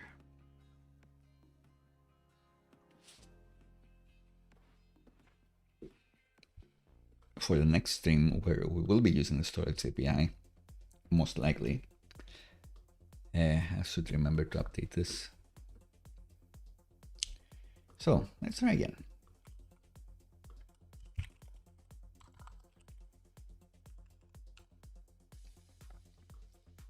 Let's go to our local app, login flow, login with email, this email, login, check my email, check it in Inbucket, here, can refresh, here it is, click, bang, we're in, we did it. You're logged in, and because I do have an account created by Google here locally, it will merge that account with that one because they are identical emails. So let's try to follow the same flow, but with an email I haven't signed up with. See what happens. So on Inbucket, yet again, the local Inbucket, Now I need to go to the other inbox, another link. If I log in just the same, but I don't have a name or an avatar. So I can go here and say Johnny Matek. And then my avatar is slightly different. We'll have email upload, file uploads, avatar uploads in the next episode, most likely. So now different email, it didn't merge it with a Google account. That's fine. Maybe those people we can redirect to my profile page, but login flow works. And that's a quick demo of Inbucket as well. So you can use any email here. Any email you send from your backend, which Supabase is locally doing now, will be captured by Inbucket, which also Supabase is spinning up, but you can use it in your own projects as well. Inbucket is a separate project to Supabase that Supabase is using, one of the cool things that Supabase is setting up for us. And anything that's going to get sent, it's going to get captured. So any email you want to use is going to be here, which means that even our random Playwright emails are going to appear here, and we should be able to have Playwright navigate this UI and log in. So hello Giuseppe, we've reached the part where you've shared your tips of how to do this. We're doing the magic link email login. It works. And now we'll try to make Playwright go through it by visiting the local Inbucket with the random email address they had. But it does mean that they need to like click, I guess, here, and then find something that says login, like a button that says login or whatever this is, or a link that says login, I imagine. And then they should be logged in. We could have a welcome page. We could have a welcome page. So my question is, like, as a logged in user, what do I see different? I guess I see me. That's a big difference. I don't see login anymore in the header. I see me. So maybe that's the thing. That's the thing that proves that the person is logged in. That's what I'm thinking. And so did we make it here? No. Right, so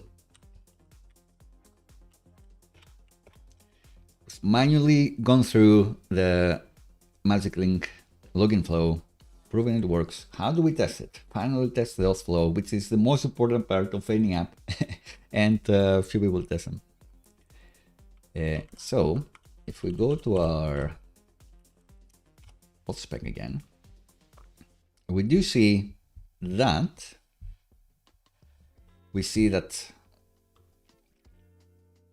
the UI is telling us check our email there for a magic link, and that's visible. Great. But now, how do we actually check that email and get the Playwright user to click and be successfully logged in? So I'm claiming that if you are logged in, then in the header, I guess we have navigation examples here. Let's use that as proof.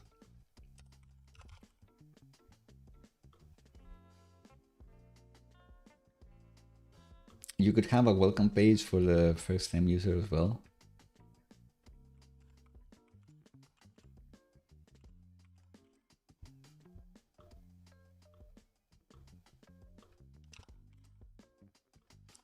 But here, logged in user can see their profile.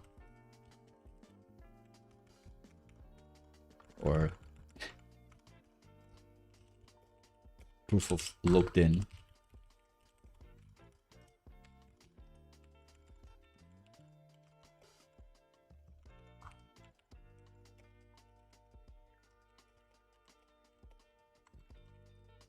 So proof of logged in is that I can see my profile. You can have something different. You can have like a little toast says, congratulations, you're just logged in, like freshly logged in, something like that. Maybe, probably that makes more sense. But for now, we're going with this one. So here we're claiming like this page, you can only see it if you're logged in.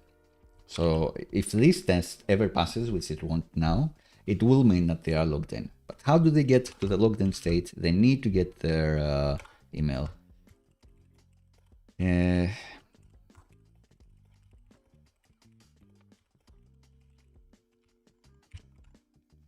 therefore, they need to click on the magic link captured by Inbucket. Which means that they need some UI.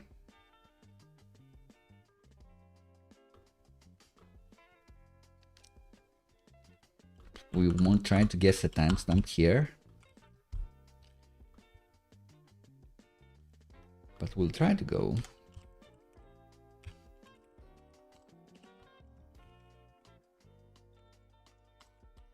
To a page like this in Inbucket. Only here, the email that we want is that random email that we created before. Here at email, and then this seems to be ordered by most recent, so we want to click on the most recent one here.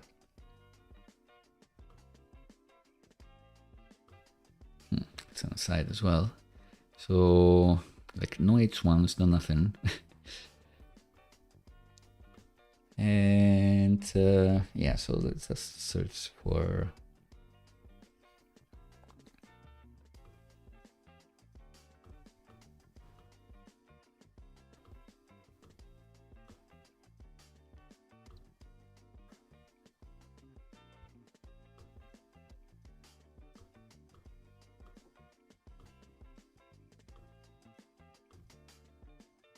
this has all messages, I guess. Yeah. So we want the first one of these, this message list. If I just click on your magic link, it's fine. So maybe page get by text.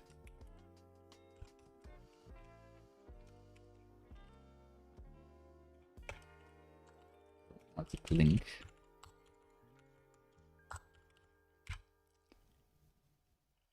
First, because there may be many, and click it, await this, then I expect to have some UI that will have this like login button or link. I guess it's link, isn't it?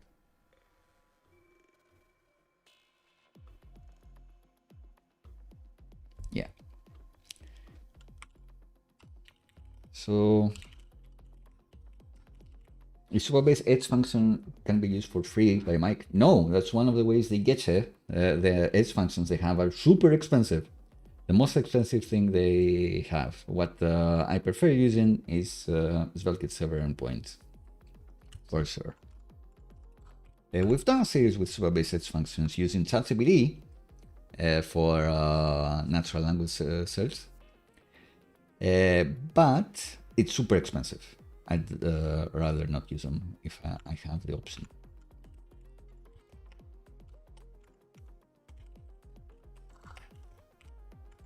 But thankfully, you don't have to write them in Dino anymore.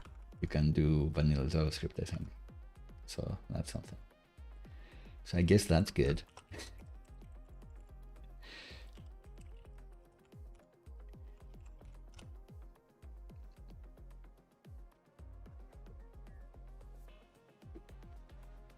So Mike wants this because, as I suspected, that's the only way to make the payment gateway atomic with Supabase. But I'm not sure about like responding to like solving these problems, because I don't understand the problem that you're trying to solve. Like the question is, how do I make my payment gateway atomic with Supabase? And the answer could be, all right, first you do this, then you do this, then you do this, and then you use the Supabase edge functions to talk to the Stripe API and all of that. But is that the solution to a real problem, or is this a solution to a problem that you've made for yourself?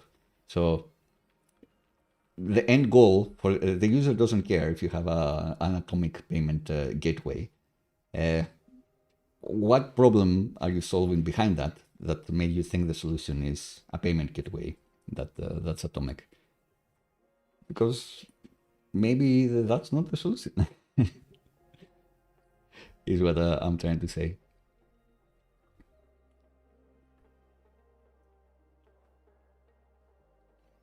So yeah, keeping that, maybe there are better ways to do the payment management, but I guess I'm trying to say I don't know enough about the use case, why you want to do this, that I'm able to offer advice.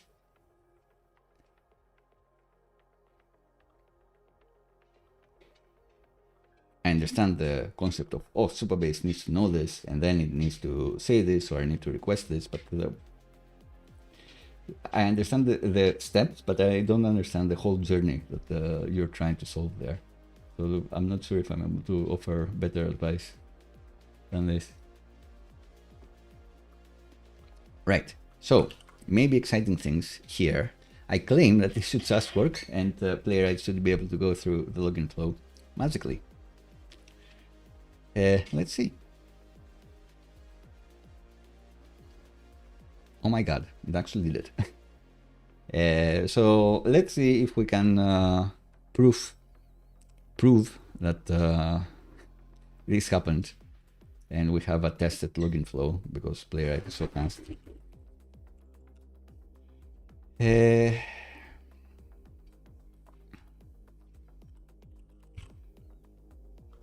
So if I run this with like slow-mo, then it's gonna make Playwright be a bit slower when it types things in. And I can also specify the video environment variable. So these things I made up, but you can use them on your Playwright config. What I will do, I have a command to run tests, which should run all the tests that we have.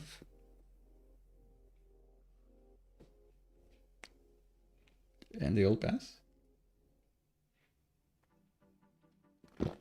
The Safari ones are crazy, and they're driving crazy. I knew it would be Safari.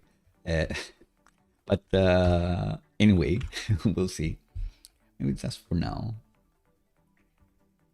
Maybe just for now. Like, don't like remove the Safari ones. They have like a 50% flakiness failure rate Safari, but that's something to debug offline. So the other ones magically work, great. But I'm not capturing a video. The way I've configured things to run is if I pass in a video flag, then it will capture a video.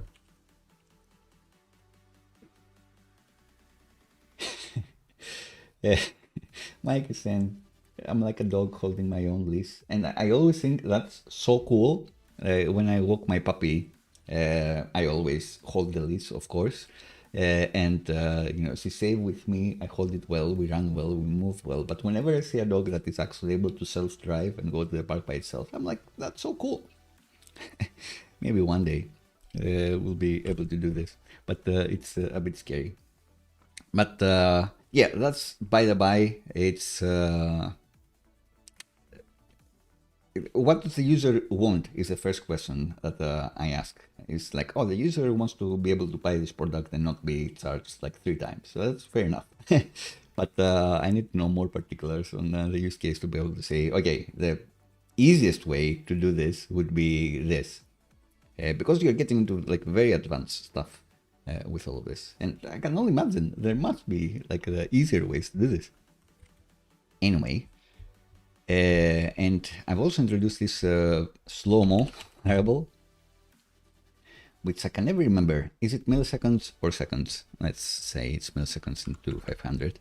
And this will run the test again, but Playwright will be filling the fields in a more sensible speed. So maybe we'll be able to have a look at them. Test results, videos. And we can have a look at the login. Reveal this in Finder. Go to Chrome, drag and drop this, and see what we get. All right, so still super fast. I bet it's the transition that gets Safari, like it's the end step that gets it failing. But yeah, you can see that Playwright is going to login page. They're filling in a new email every time, so you can run this as a new user every time if you want. And has the playwright.dev way, so if you actually hit the production database with this, you can clean them up at some point. Maybe every day you just clean up every user that has that playwright.dev. If you do test this in production, because you could test this in production too, but you'd need something else because the emails won't be getting captured by Inbucket. You need something else. Anyway, that's by the by. This happens. They see the success toast. You can see it flying in, like just about. You can see it flying in. It's here, and Playwright in like slow mode. Imagine, it's like, oh, the toast is here. Let me check my email. And then they go to their email. They have like this one thing, which they click it, I guess, for safety, because maybe they have more. I guess because the email is unique, there will only be just one. So maybe they always just end up into this page. Anyway, they click here, they click the login link, and then they end up in Culture Shock again. And we prove that they're logged in because they can actually go to their profile page and see that. So there you go. Props to Giuseppe in the chat as well, because we kind of discussed this like months and months ago. And I said, like, eventually, one day, we'll cover it on this stream. Where I just had some suggestions and Giuseppe came back with actually doing it. And today, this is the way that this is integration tested login flow with magic links. Although I believe you did email plus password, but as you can see, it's pretty much the same if you want to do magic links. Because usually you would want, even with email and password, for the user to validate that they own that email. So you wouldn't actually give them real app functionality until they've proven that they own that email and they've confirmed their account. But you may want to have like a please confirm your account page, and then you can have a you've confirmed your email page. All right, so I think this is super cool. I'm not sure if I've highlighted, if I've sold it well enough, how cool it is. But we have a testable way to authenticate people. And that's the thing. We said that it's hard for Playwright to authenticate with social auth. So the hope is if this flow works, then the other flow, the social flows also work. Cool. So we've demoed this.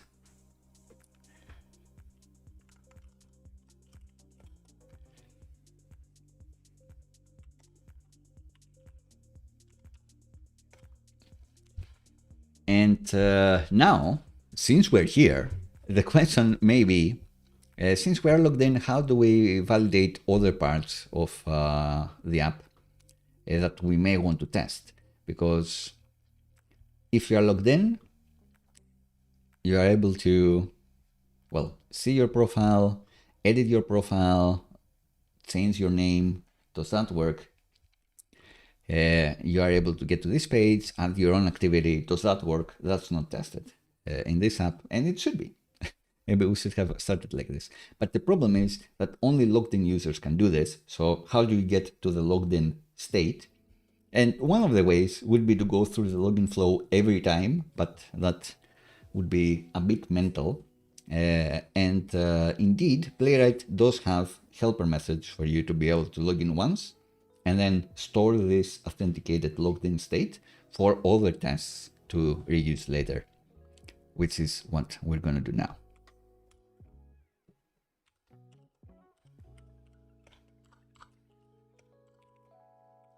And I guess what they're doing here in the place that I've linked in the description as well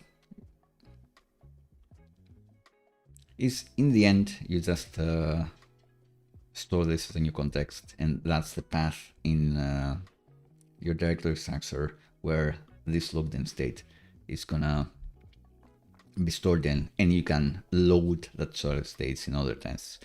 But I wanted to link like a setup way to do this.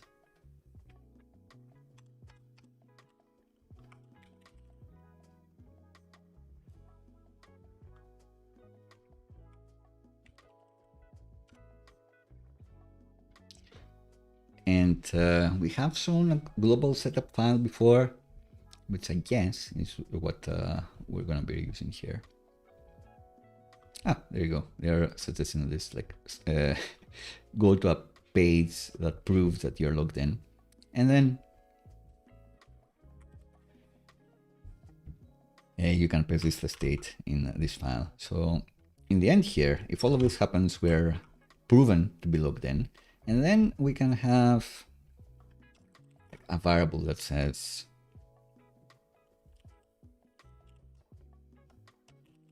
auth file path.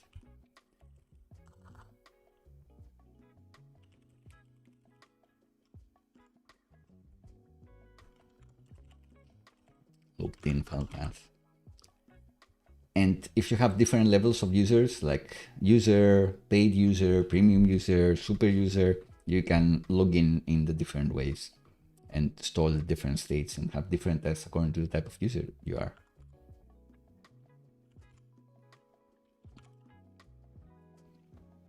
And let's say wherever we store it, we don't want it to be committed to version control, so we'll need a git ignore. And would it be in like tests, I guess? So let's say tests, credentials, logged in JSON, maybe that one.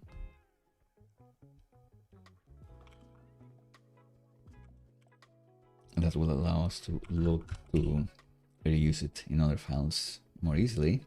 So if we run this test now, it should create this extra file for us. Let's see. Indeed it did. I did this application as well. But let's not forget, let's remember to ignore it.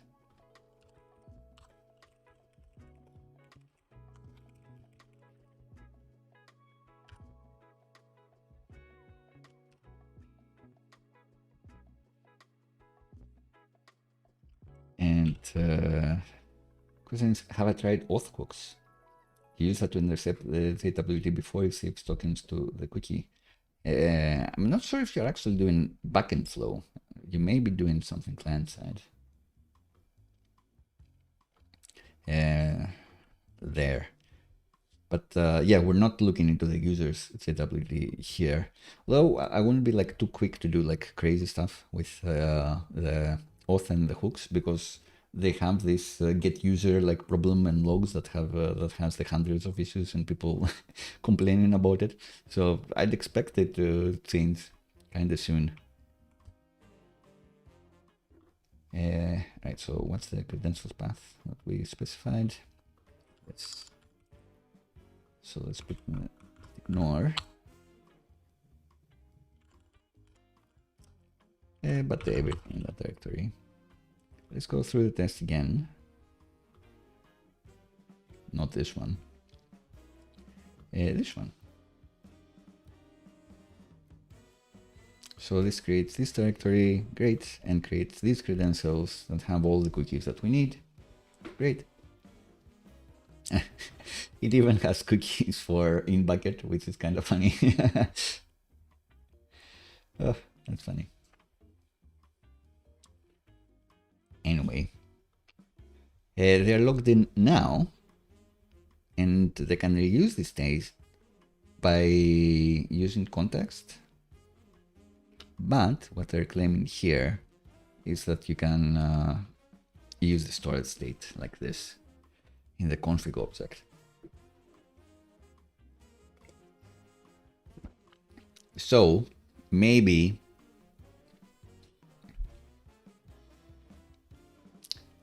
you have this step which does the auth setup step, this one. And then for the logged in tests, then you say just reuse that state. Sure. That makes sense. So let's try that. Let's have an auth setup TS as they want. Do they do anything extra here? Not really.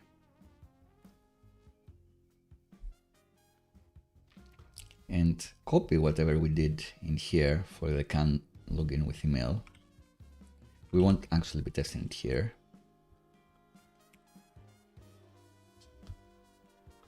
And copy these guys too.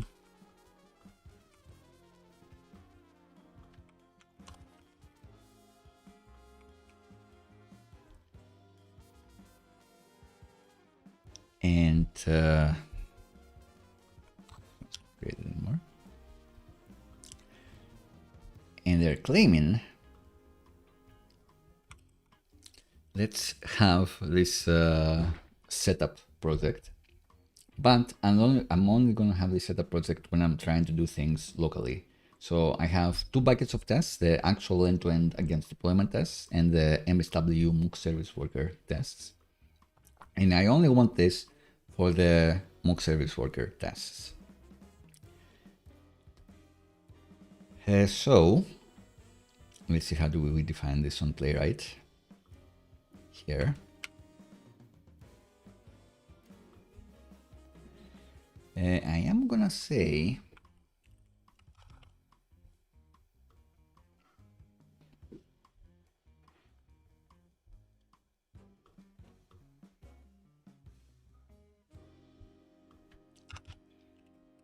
if public root URL. So this gets populated by my GitHub end-to-end tests. So let's have a look at those. I have these Playwright tests that are end-to-end Playwright tests that run every time there is a successful deployment. So in production, they say, oh, cultural stock has been deployed, and it passes into the Playwright tests the public root URL, which is wherever Vercel has deployed to. So if that exists, then I can do some things. If it doesn't exist, I can do other things. Example, the MSW, the local setup tests. In this one, we are starting the local Supabase infrastructure, but we're starting it without a few of the Supabase services that I don't think I'm going to use, including its service, its functions. Just because this will make it a bit faster to spin up, but it doesn't really matter. Anyway, then we build the app, then we're running it locally by running the tests, only the MSW tests. But the whole point of this is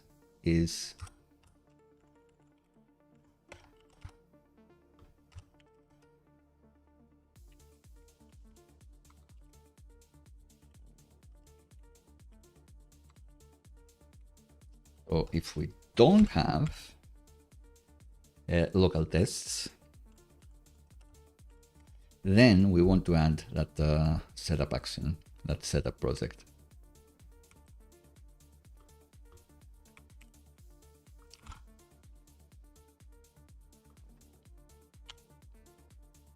So in our projects array, I guess here,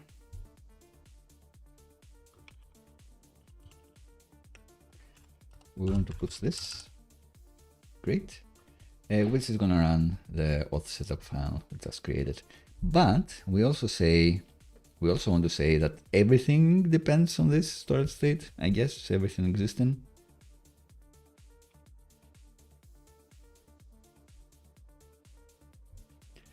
Because I don't think, like, we'll keep the MSW test for everything but that. So even this one, like the expected login options, like shouldn't be there, should be the navigation tests, to be honest. And then we can have some tests that check like my profile. me spec, the me page, test me page. But it does mean that for every project,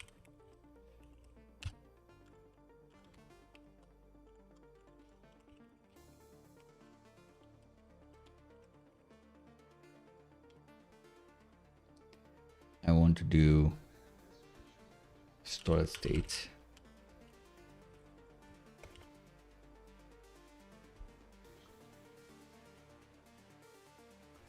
And then that's the path. Yes. So I can extract this path from here.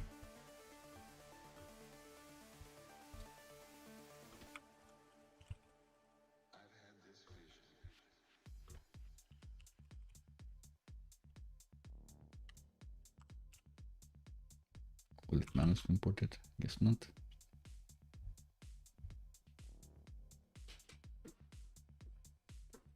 Is promise all behaves like transaction? Sounds unlikely.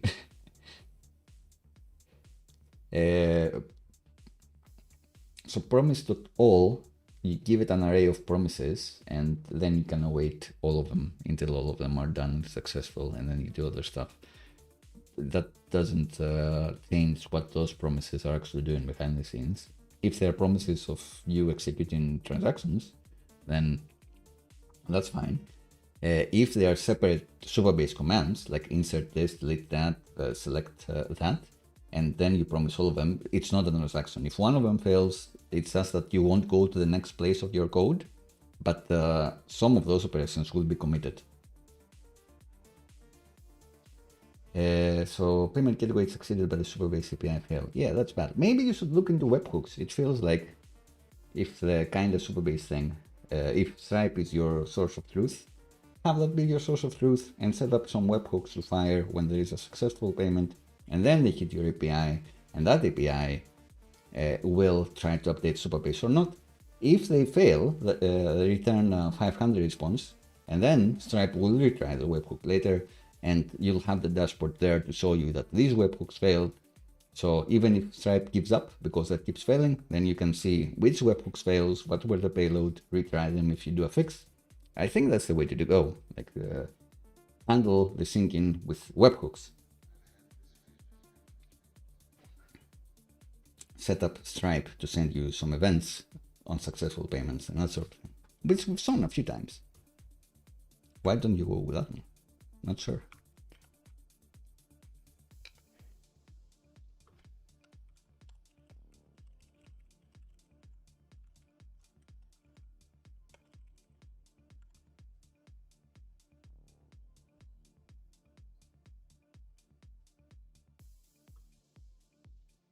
So on this one, like, this clearly exists.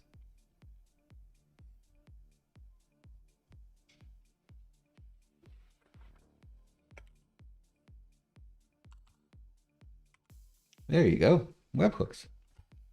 They sound cool as well. Not as cool as its functions, to be fair, but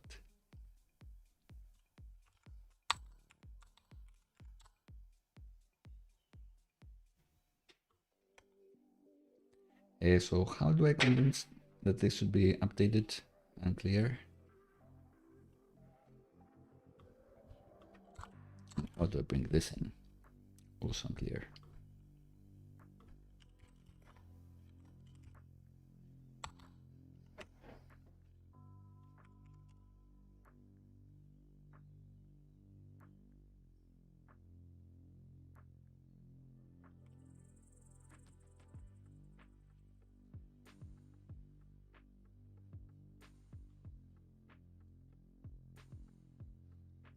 Let's run the old ignore just to see if that works.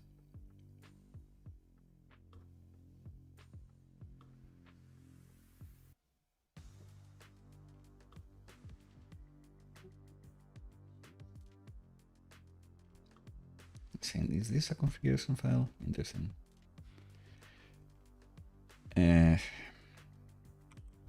Is it because we're exporting something else? Maybe.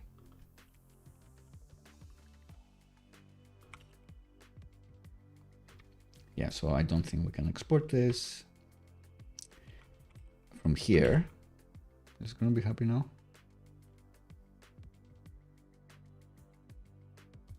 Yeah, you're calling this from a file that's imported to another file. That's what it doesn't like. File paths. Both file paths. Yes. And this one exports this. And now in Playwright,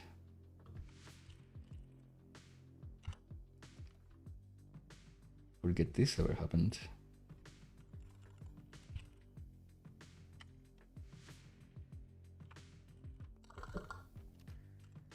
Bring it in from there, and then it's happy. Great. This one, we don't know why it's complaining, but we'll find out.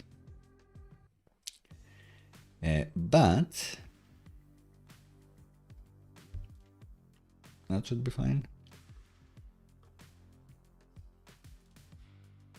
And then every other project we have should be already logged in. So this could be like your logged in tests directory, I guess. But is the problem that now when I run locally, like the MISPAC, it's not gonna be logged in. I think that's my problem, but we'll see. We'll see what happens, one step at a time. So let's see, if I am logged in, here, I can go to the MIP page and I see like my profile and you're logged in as whoever. Let's just do this.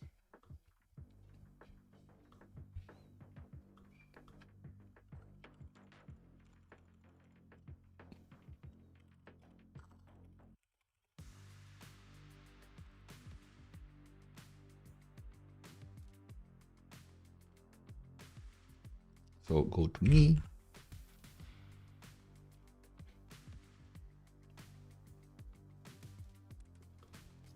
And then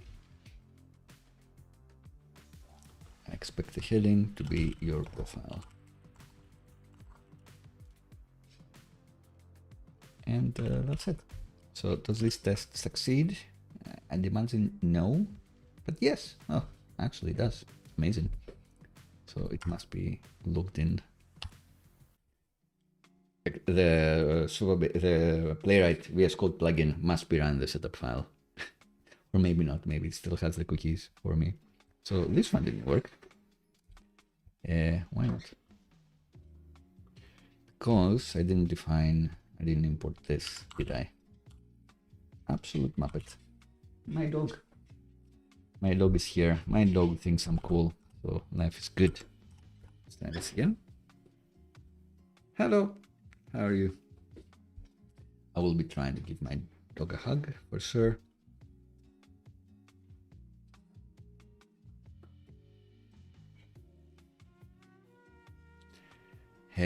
Right, so the setup now is flipping out because it is adding the auth flag to the other projects, unfortunately. We'll see what we'll need to do.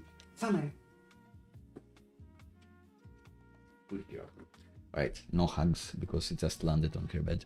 So we need a better way to specify which are the logged in tests and which aren't, unfortunately.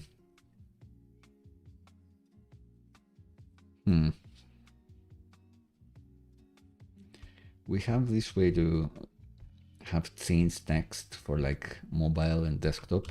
You know, we don't have like only mobile desktop ones for now. What should we do?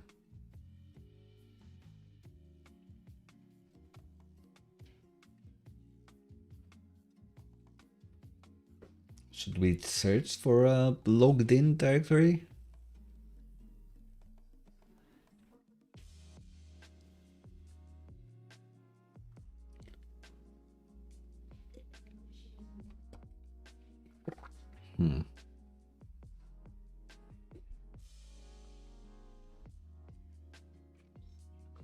So again, like now that we're logged in, this one has the logged in credentials, you can get there.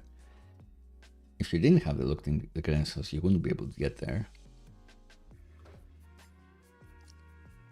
But I want to specify when do I want the auth setup. stuff to happen. Maybe I want to call it login, to be honest.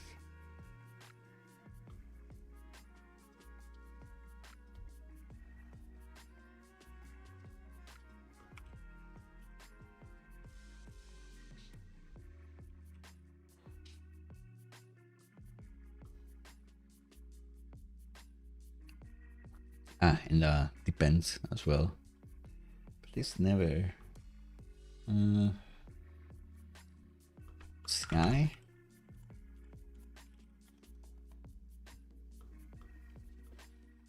Yeah, not certain about this one.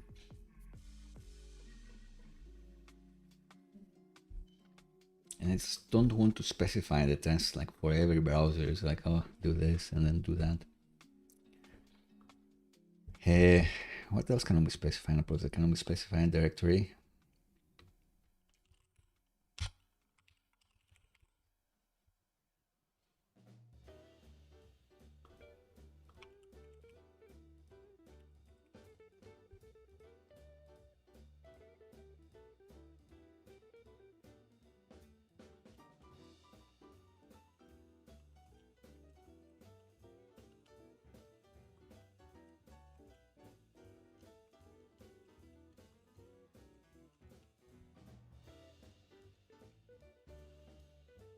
Do they have an equivalent?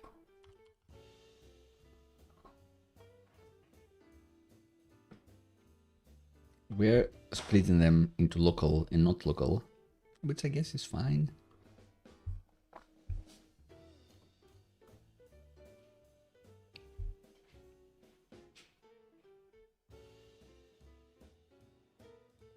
Strings are treated as glob patterns. Interesting.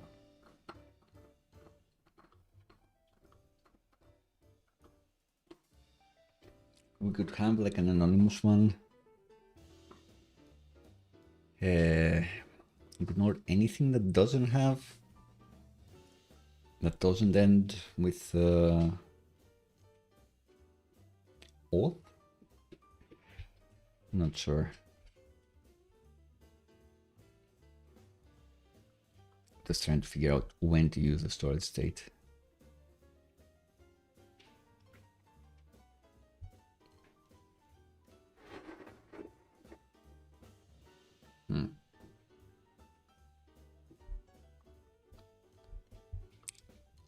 Is there a way to specify the login one, like as a global setup?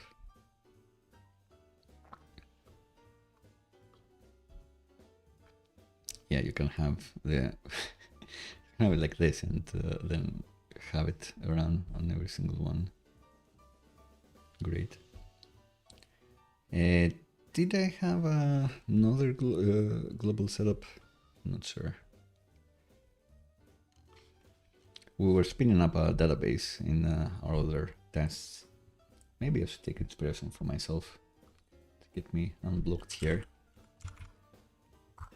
So let's look at this one. I think we're doing this trick, similar trick there. So what were we doing there?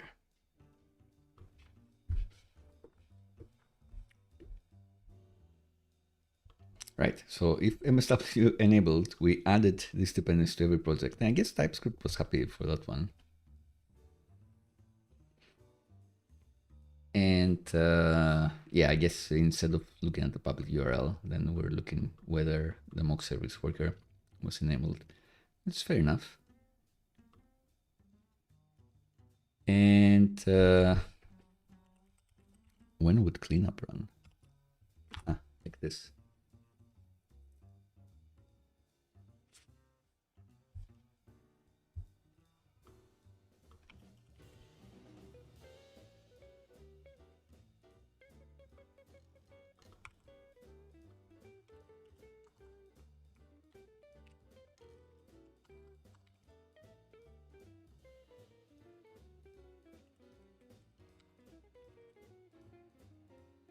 Right, so it's not in use, it's in a different one. That was the problem. They were trying to do the storage state thing, which we also don't want to use.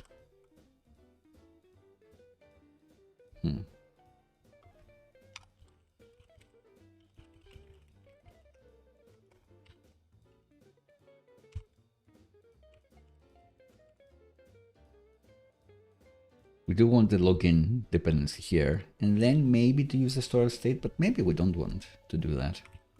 Maybe that's gonna fix our problem. But we also don't want to make this according to whether we have a public URL or not. So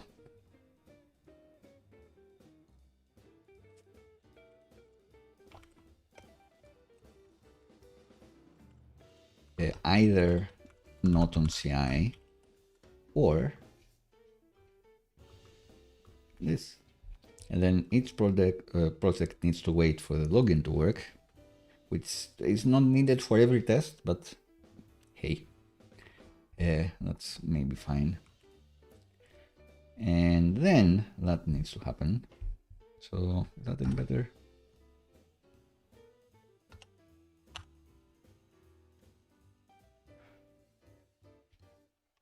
Setup succeeds.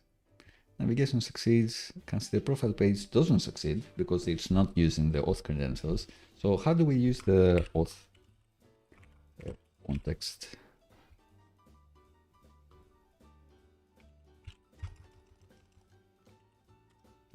There must be a way in the test to load the context because I've done it, surely. Yeah, there must be a way. So page context storage state. We must be able to start the test by loading a storage state, I'm sure. I'm sure I've done it in the past.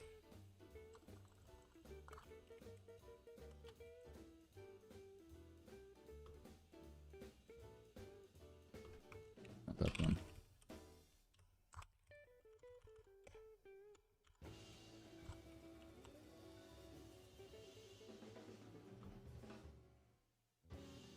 Not in the config.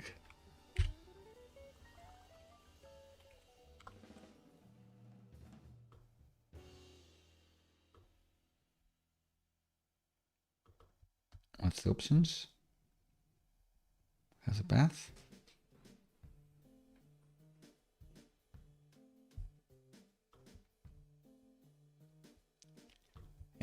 Right, so we are saying that every test waits for this setup to run if some things happen.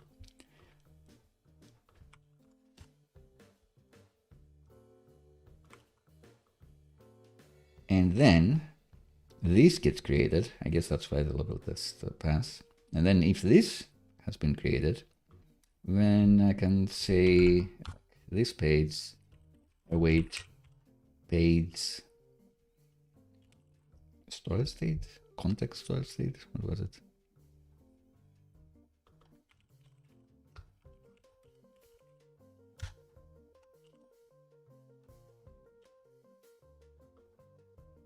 But does that actually load it? I want to say load. Oh no.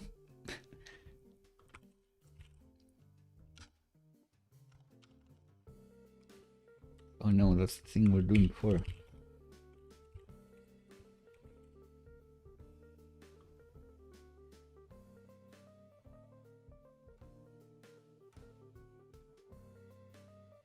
Right, so browser, new context, or new page.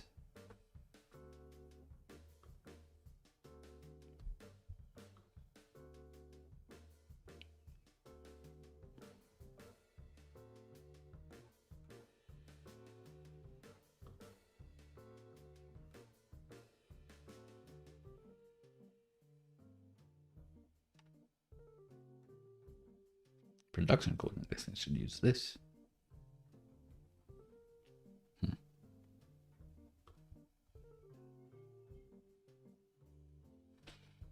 Yeah, let's have the page ready. I'm not sure. I swear there was an easier way to do this.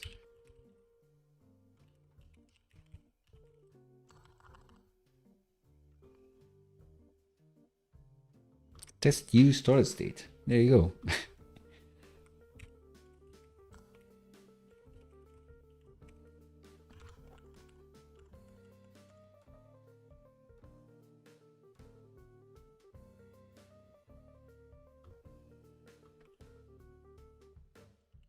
Why is it like define config and all of that? Not signed in spec. Great. What's the signed in spec?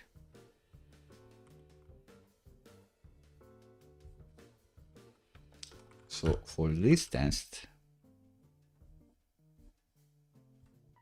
can I block it? Can I put it in a block?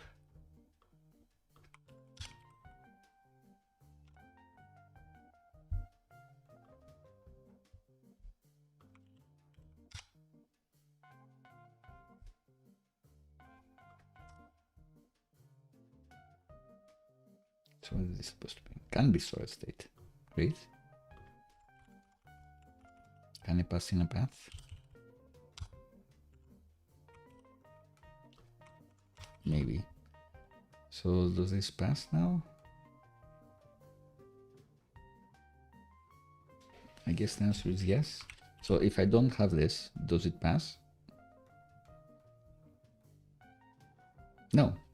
Great. I get redirected to login. So that's the way to do it. And how do I group tests? Do I have like a describe, or do I just do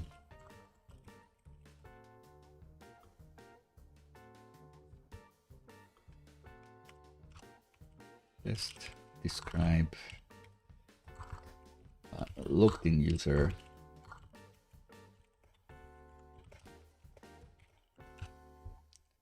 type it correctly, use this, and then great. And I'm doing this because I want to say anonymous user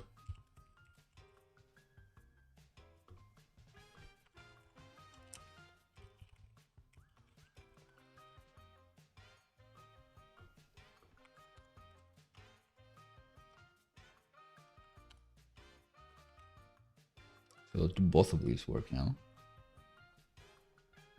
Or this failed because I didn't actually change the expectations.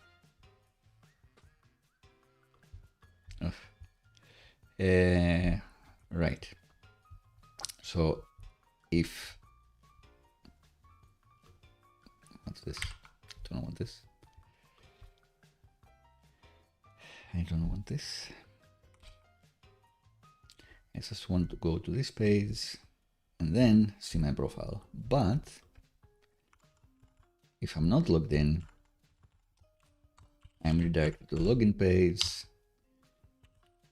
And also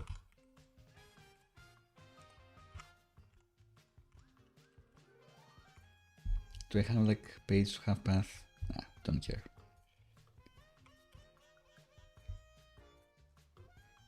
Anonymous user should try to go to the profile page, but they actually go to the login page, which is what happens. All right, we got there.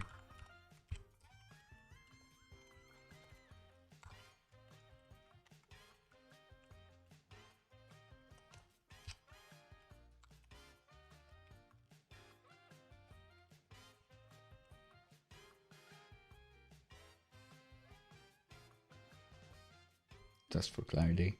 And does every test work if I run it locally? Yeah. So the annoying thing is that the auth setup test needs to run every time, which does take a while. And not all of the tests actually need this. The authentication state, they don't need this step, but I think that's decent enough. I'd say that's decent enough. And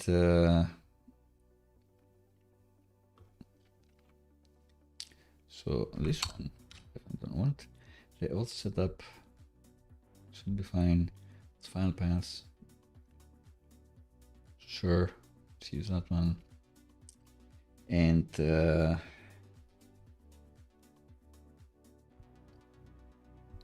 did I copy the login page tests with the buttons to navigation? Guess not.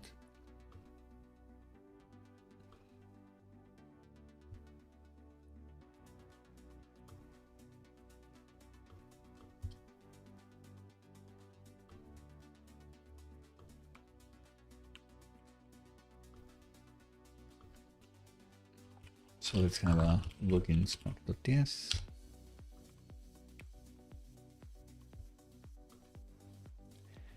I can find the spec we had for the auth spec here.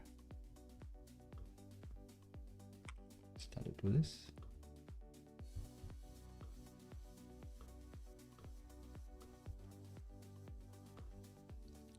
And we can say logged in user gets redirected.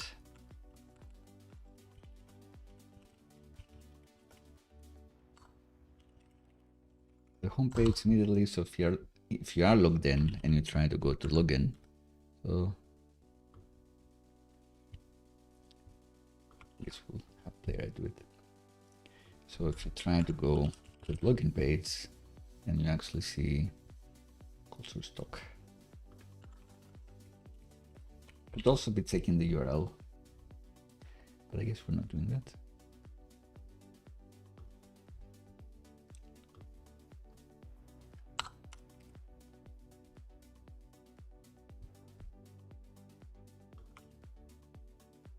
So let's see, does this work?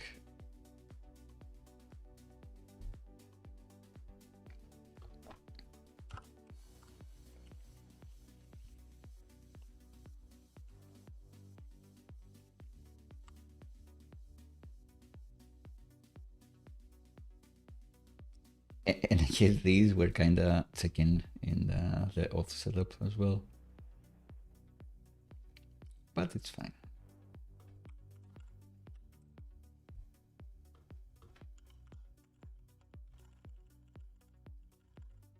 Let's check that this option exists.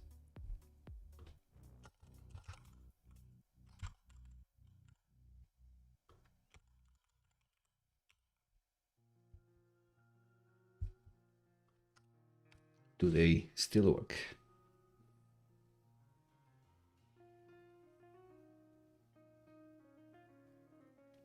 Looks like the answer is going to be yes. Is this like a weird mobile version doesn't work? Because one of them did work.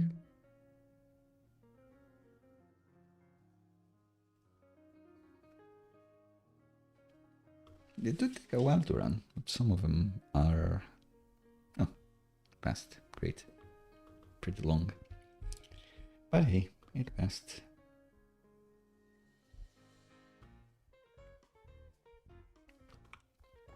Cool.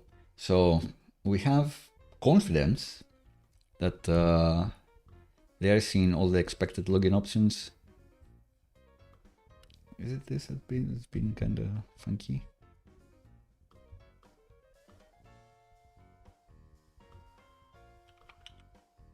Oh. Just looked in all along. Right. So we have some confidence that the navigation of all the main routes for page work, that the login options for login page are the ones we expect, and that we can actually go through the magic link email flow. Thanks to the test that we have, and if you are logged in, you can see your profile. And that's the start. Then you can start making things like you're authenticated, you can edit your profile, and you can do like blah blah blah.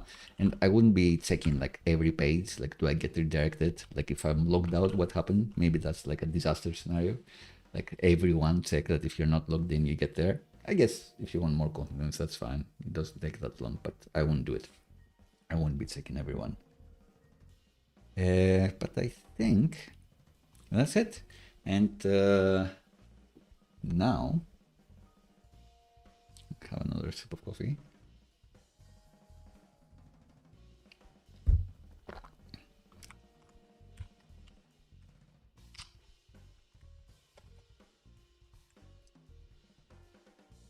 We have magic link logins working great, but we have them working locally, and they would work in production as well, but Supabase has a very low production limit. They give you a very small quota because something unfortunate happened. Someone tried to like abuse the service they were providing, so they made the quotas ridiculously low, unusable for production. You can't really go to production with magic link emails with that.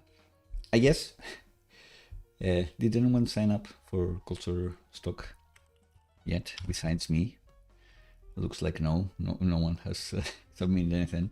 So if in this app, which no one logs in but me, there was a magic link email option, and then you send it, because the quota is like 4 emails per hour or something like that, you probably would be fine. But don't go to production like this. It's just not production ready. Something may happen, like this goes viral, someone sends a thread or a post or something about this, shares it on a Discord, and people start going there and they try to log in with magic links, and it stops working. Like 3 people sign up, and then you lose 1 million potential signups, because, you know, people have sort of attention spans. You only go viral once, and that's if you're lucky. So if in your moment to capture signups, you fail, you're done.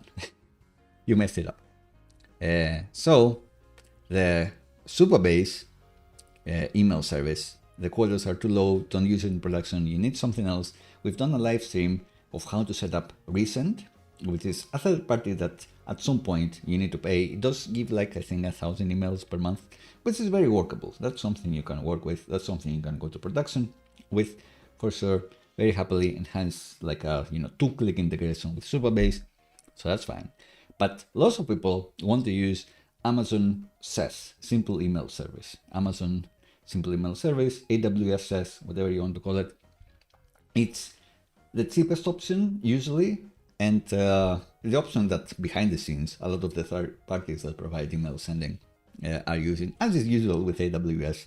Like lots of the successful SaaSes are just things that make the AWS version a bit nicer to work with, a bit more automated. So there's an app idea for you.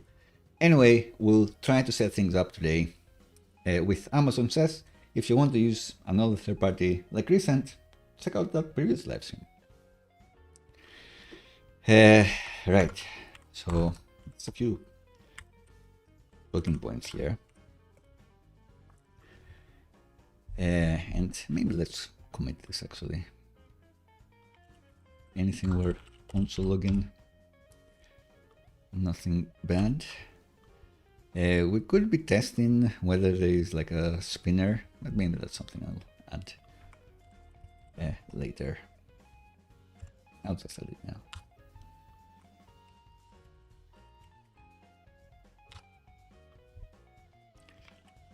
Delete.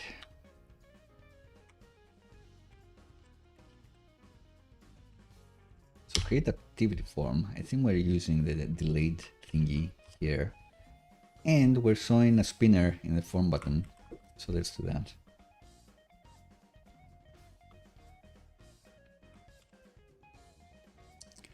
So in the login form, this one, this guy, let's do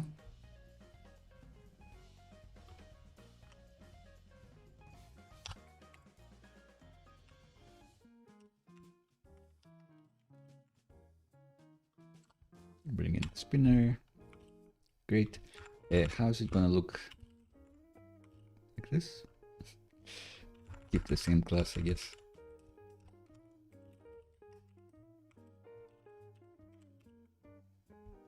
Cool. So it becomes this if it takes a while for the server to send the email.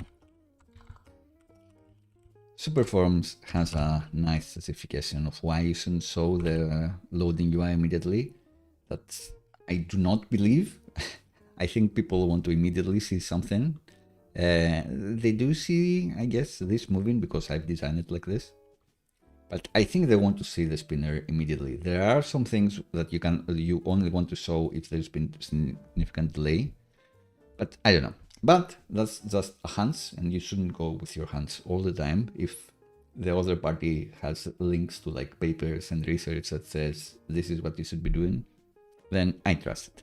Just think the default of half a second to actually show the spinner is too much. Like 300 milliseconds may be more reasonable. Anyway, I will trust the research more than my gut. Trust the data. Anyway, this means they put in their emails here. They press login, If it's super fast, they get this feedback here without a loading spinner. That's the best use case. If it's slow, they start seeing the spinner here, and they have more confidence that they soon start panicking and clicking again. They're just waiting, and then your server responds, and they see that this should check their email to login, which we can do in this window too. Local InBucket again.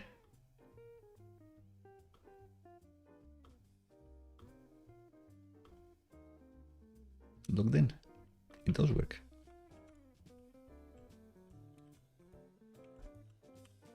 The thing with PKC flow that maybe we should have said is that you have to click the link in the device that you've requested the login as well. So it's not one of those where you can request the link on desktop and then go on your phone and just verify that you have the email and confirm your account, because the cookies that we're validating against are saved in your desktop or whatever device you're working with. If you open it on a different device, it's not going to lock you in. So that's something to keep in mind. So actually it's now that we're trying to set this up and call it a day. So I found two related articles here, maybe just one. This one by Restack, which is kind of useless, but not really. I guess there is like a place for here to vote on what is happening. So it's saying set up some things, but how you get the credentials, what do you do, where do you set them, unclear. It's telling a lot of things that you don't really care about. And then it just segs you in different articles that you really don't care about. So I'm not sure about this guide, but for some reason, even though Supabase has like lots and lots of stuff, they don't have a lot of documentation on setting this sort of thing up. So I guess they're expecting other companies like Resend to have the guides written for them. But the AWS, Amazon is not going to do this. Amazon doesn't care. Amazon wants companies like Resend to use Amazon to fulfill something like this and make their own videos. They don't care about this. Right, but what they mean is that in Supabase, if you go to your project, if you go to authentication and I thought it'd be here, but it's not. Is it project settings? I guess has to be project settings, authentication, and then you go to the SMTP settings, where it does say that the one for production, which you're using because you're not using custom SMTP, is not for production, so don't do that. You enable it. Nothing, no documentation on what you should do later, so not sure. We've enabled this. We want to send an email. We're gonna say we login at culturestock.com. Sender name culturestock, and then so this is the fun bits. Set these variables. Where do you set them? I think they mean this, the ones you put in here, and then they're saying for the SMTP host to be this, which is not true, and they don't explain how do you find this. This should be a link that does look like this, but this is the region that you've set up your AWS SES in.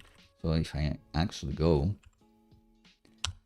to my Amazon email service, so I'm logged into my AWS account and I have favorited things like the Amazon simple email service, which you can just search and find here. So my S3 bucket, the CloudFront, the user credentials and accounts, I've favorited here, the most common ones. Can I drag and drop them? Oh, Well done, Amazon. Didn't expect this from you. Anyway, there are quite a few things that you should be setting up here, like proving that you own the account, testing that you can send the emails. And even if you go through that, then you need to do even more to actually get this account out of the sandbox environment. I haven't done that one. I'll set it up to work with. Thankfully, the 200 emails per 24 hours, I think is workable. It's workable to get things in production or get things tested, at least. More workable than what the Supabase is doing. But all of this is to say that my particular one is EU West 2.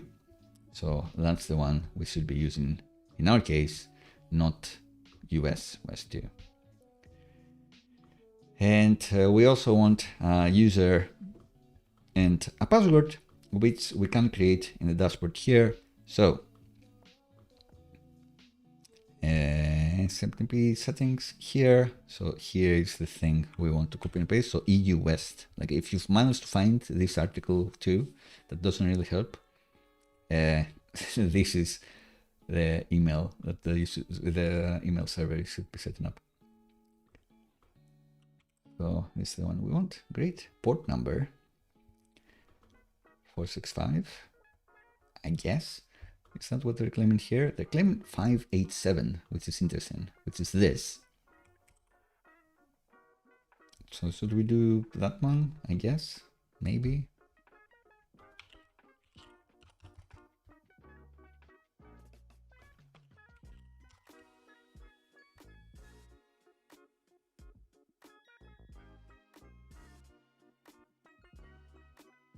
I'll use this one because it does require TLS, but this says start TLS, so I'm not sure. I will not follow that guide because I've been claiming it's not that useful. And a minimum interval between emails sent, let's say 60 seconds, that sounds all right. But using email password, so if I create SMTP credentials here, it just gets me like somewhere else. Shouldn't I do London again? No. This is like global one, I guess. Sure. And then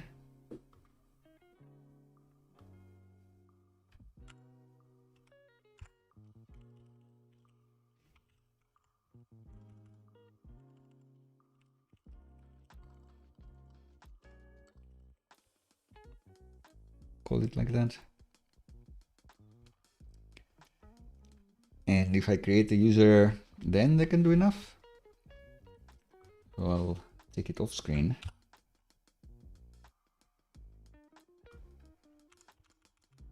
Yeah, no need for timestamp. Because I expect I'm gonna see some secrets here.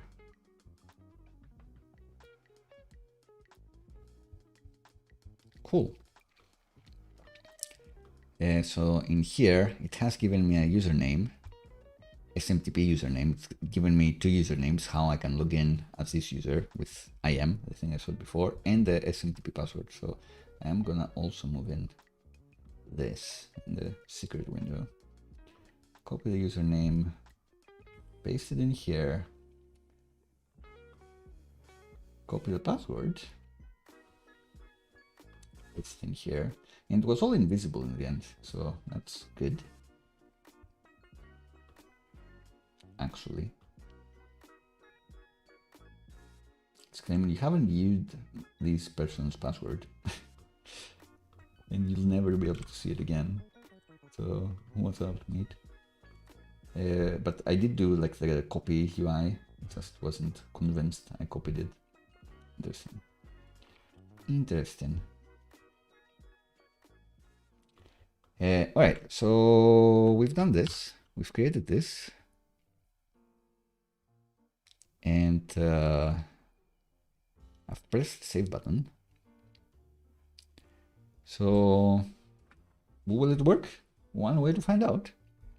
We don't need these environment variables anywhere. I wouldn't say so. So yeah, I don't know what they mean here. But do they mean like the config toml?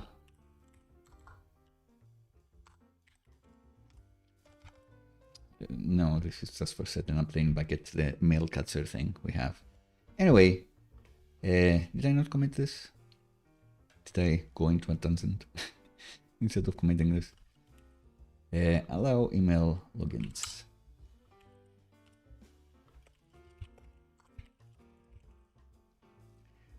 So this one,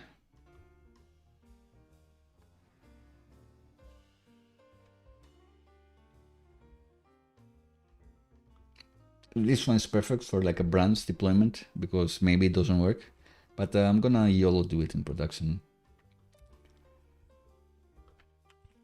because you only live once, indeed, and just more fun. Like I've been looking at docs too much for the end of this episode, so let's see. Let's get some extra excitement now for the end of the episode.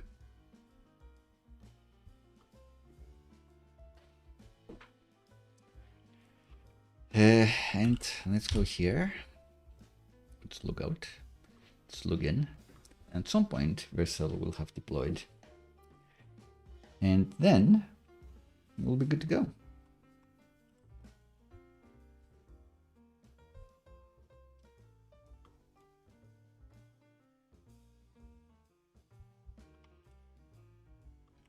Or not.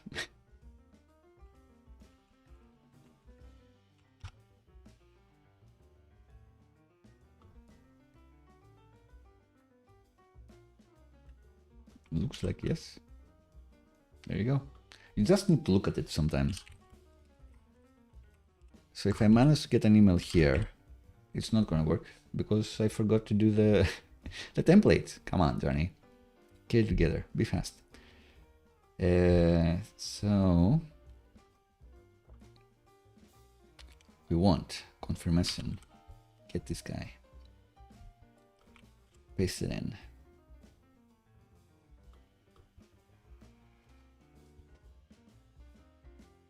Do the magic link first because that's the important one. Go, go, go.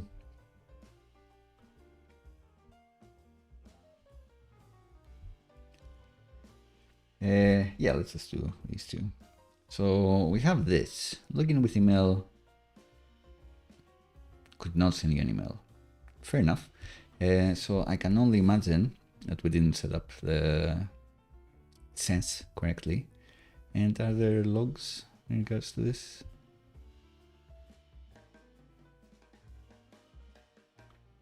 API gateway auth seems likely. Error sending magic link.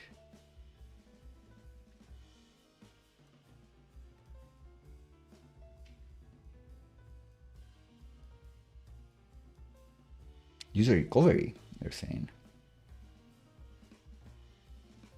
I can only imagine it's because we didn't set up the SMTP stuff correctly. So let's see.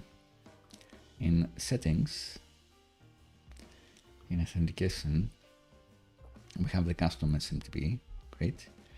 And we have this thing. Let's try the older server. Maybe that's going to be fine.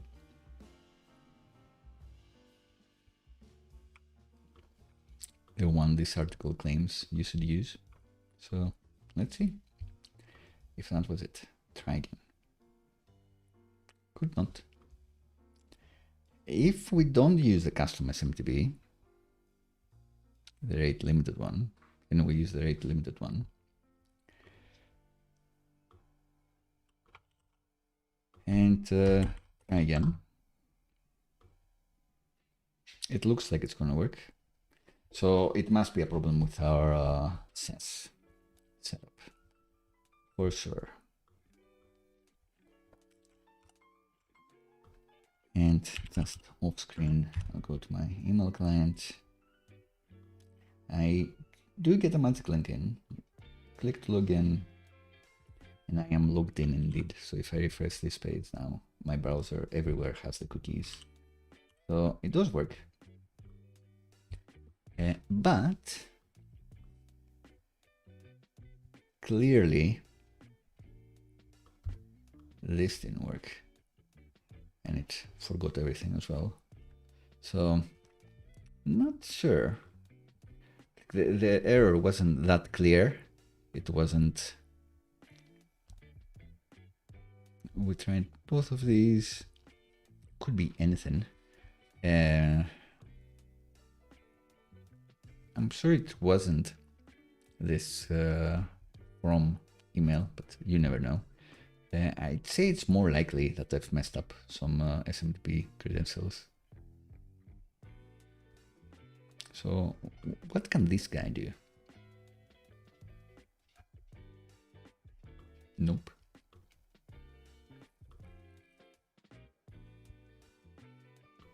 Maybe yes. This guy. Sending access. So looks correct. They can send raw email. What else can they send? Anything?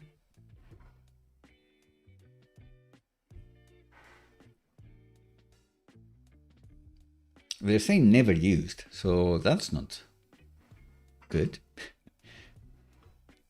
That's a bit dodgy. So we've created a user and we've tried to get them to hit this.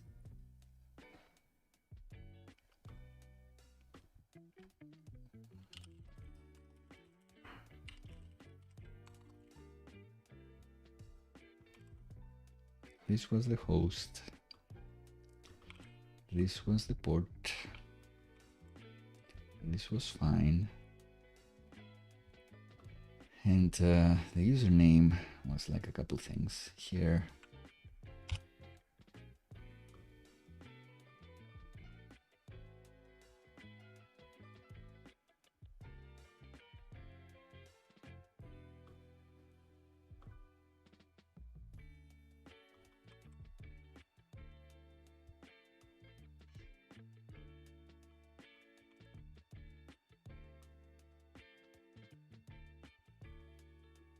So turning this on was fun. Could be anything, I guess, here. Double check. Yeah, it has saved my password. But something ain't working. For some reason, did I mistype the port to be 585? Unclear. It should be 587.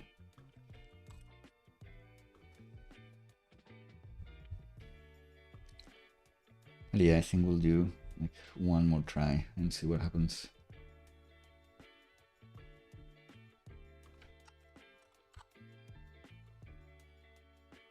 Yeah, could not send.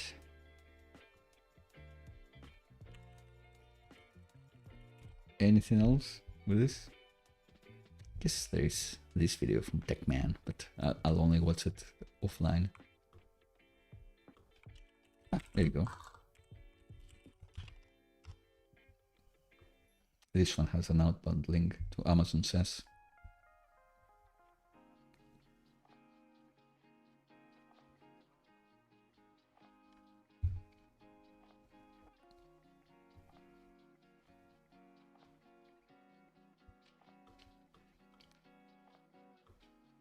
But should I brave the logs? I guess so. Let's have a quick look at the logs for live debugging, or else I'll need to update later.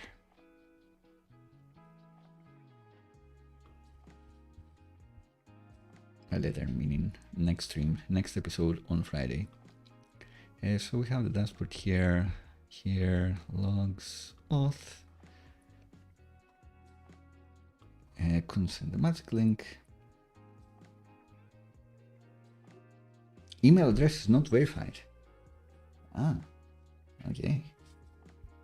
Why not?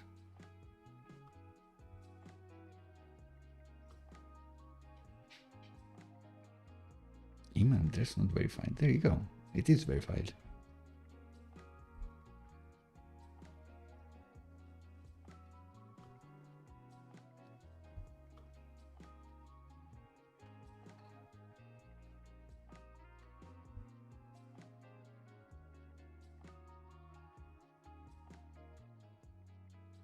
Email address is not verified, they say.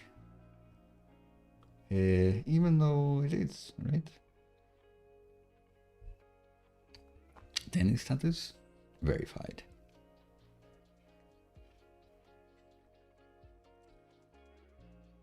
Is it because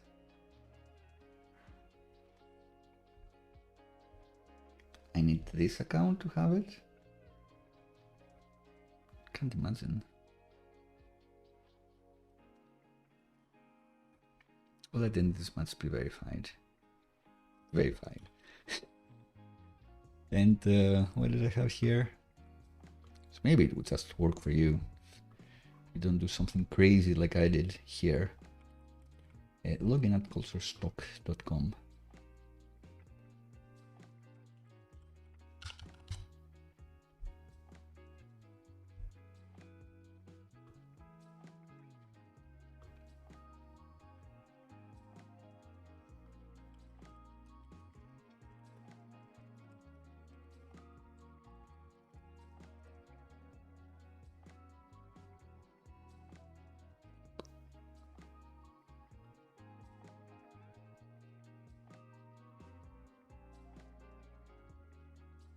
Recommendations are available only for verified domain identities, but it says it's verified.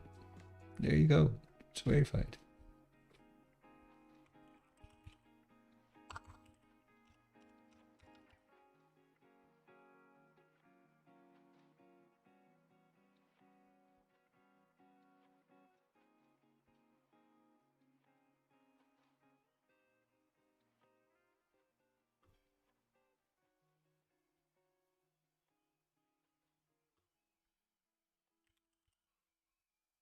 This.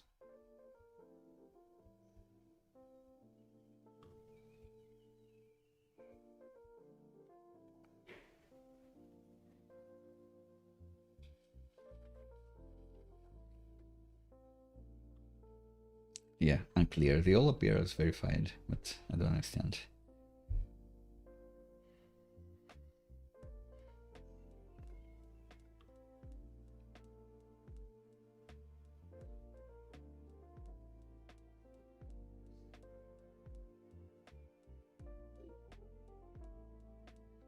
Oh.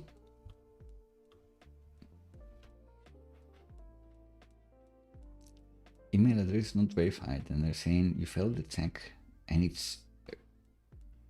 Wait a minute. Can it only deliver to verified email addresses?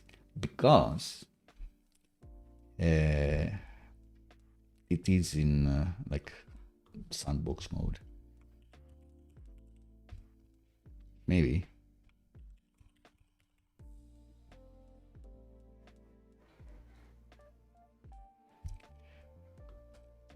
I was reading that even in sandbox you can use it as much as you want. Well, you can use it normally, but you have the lower quotas of 200 emails per hour, the send rate.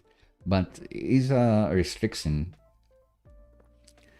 that you cannot send like random emails like mine. Let's see. So if I send to login or team,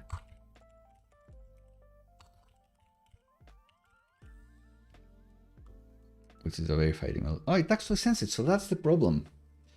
That's the problem. It can only send emails to like verified identities. So that's not good. It's kind of good, I guess. Not great. At least we know what the problem is. But going into production mode, going out of sandbox mode, will that be the thing that allows us to send emails to real people. All right, so off screen, I open my mail client and I'm pretending I'm a random guy with no name. Stock team. So different person. So that one works, but I guess I can only send emails to the identities are verified here. So yeah, request this transactional.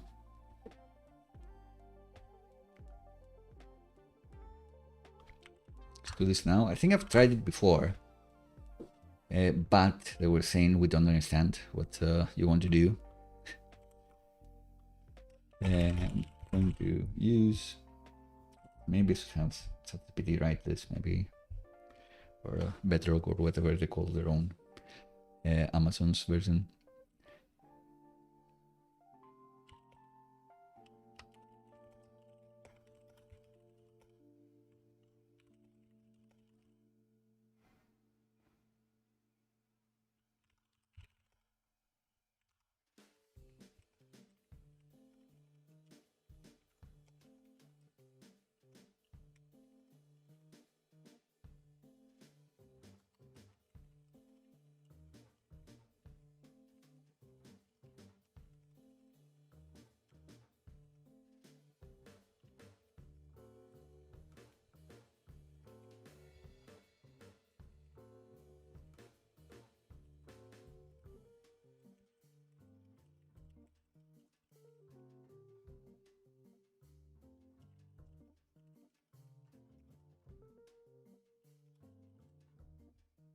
That's it.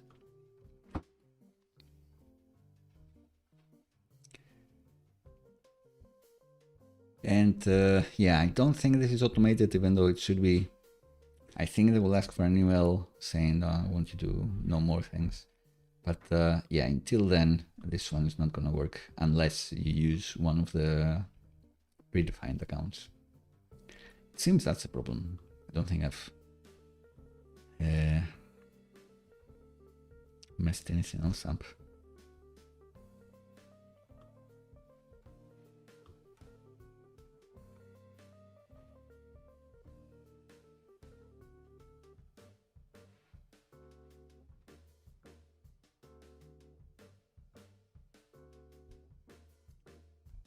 So what I didn't know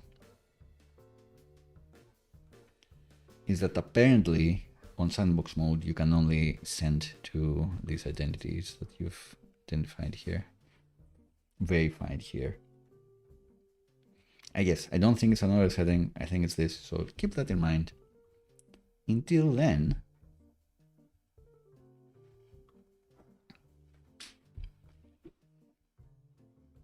I guess we would ideally hide this under something because it doesn't work for almost anyone else. But for now, we'll just let it fly. And we'll see until next time what do we do. Anything else? I think we'll do file uploads next time because the magic link emails are gonna work. Maybe until then, I guess.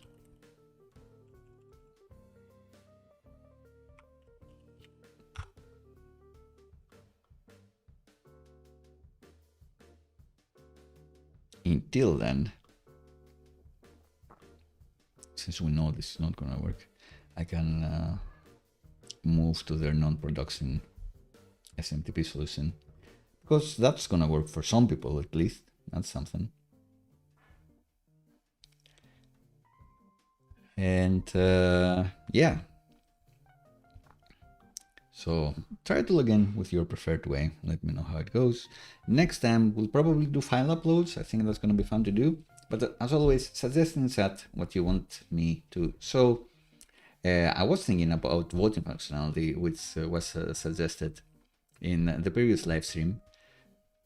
It was suggested as an idea, like build a voting app or something like that. But we could have like a version of this, which is a voting app. So I'm not sure if we're gonna implement something like that, where like you have the video games and all the pop culture, and you just vote like yes, no, or I really like it, like thumbs up, thumbs down, something like that. Could be fun. But the point is, I always jot down the ideas and research them, and if I think I can do a good job, then I actually show them on the stream. So please leave comments here on YouTube, the Discord, anywhere you'd like, and I'll have a look.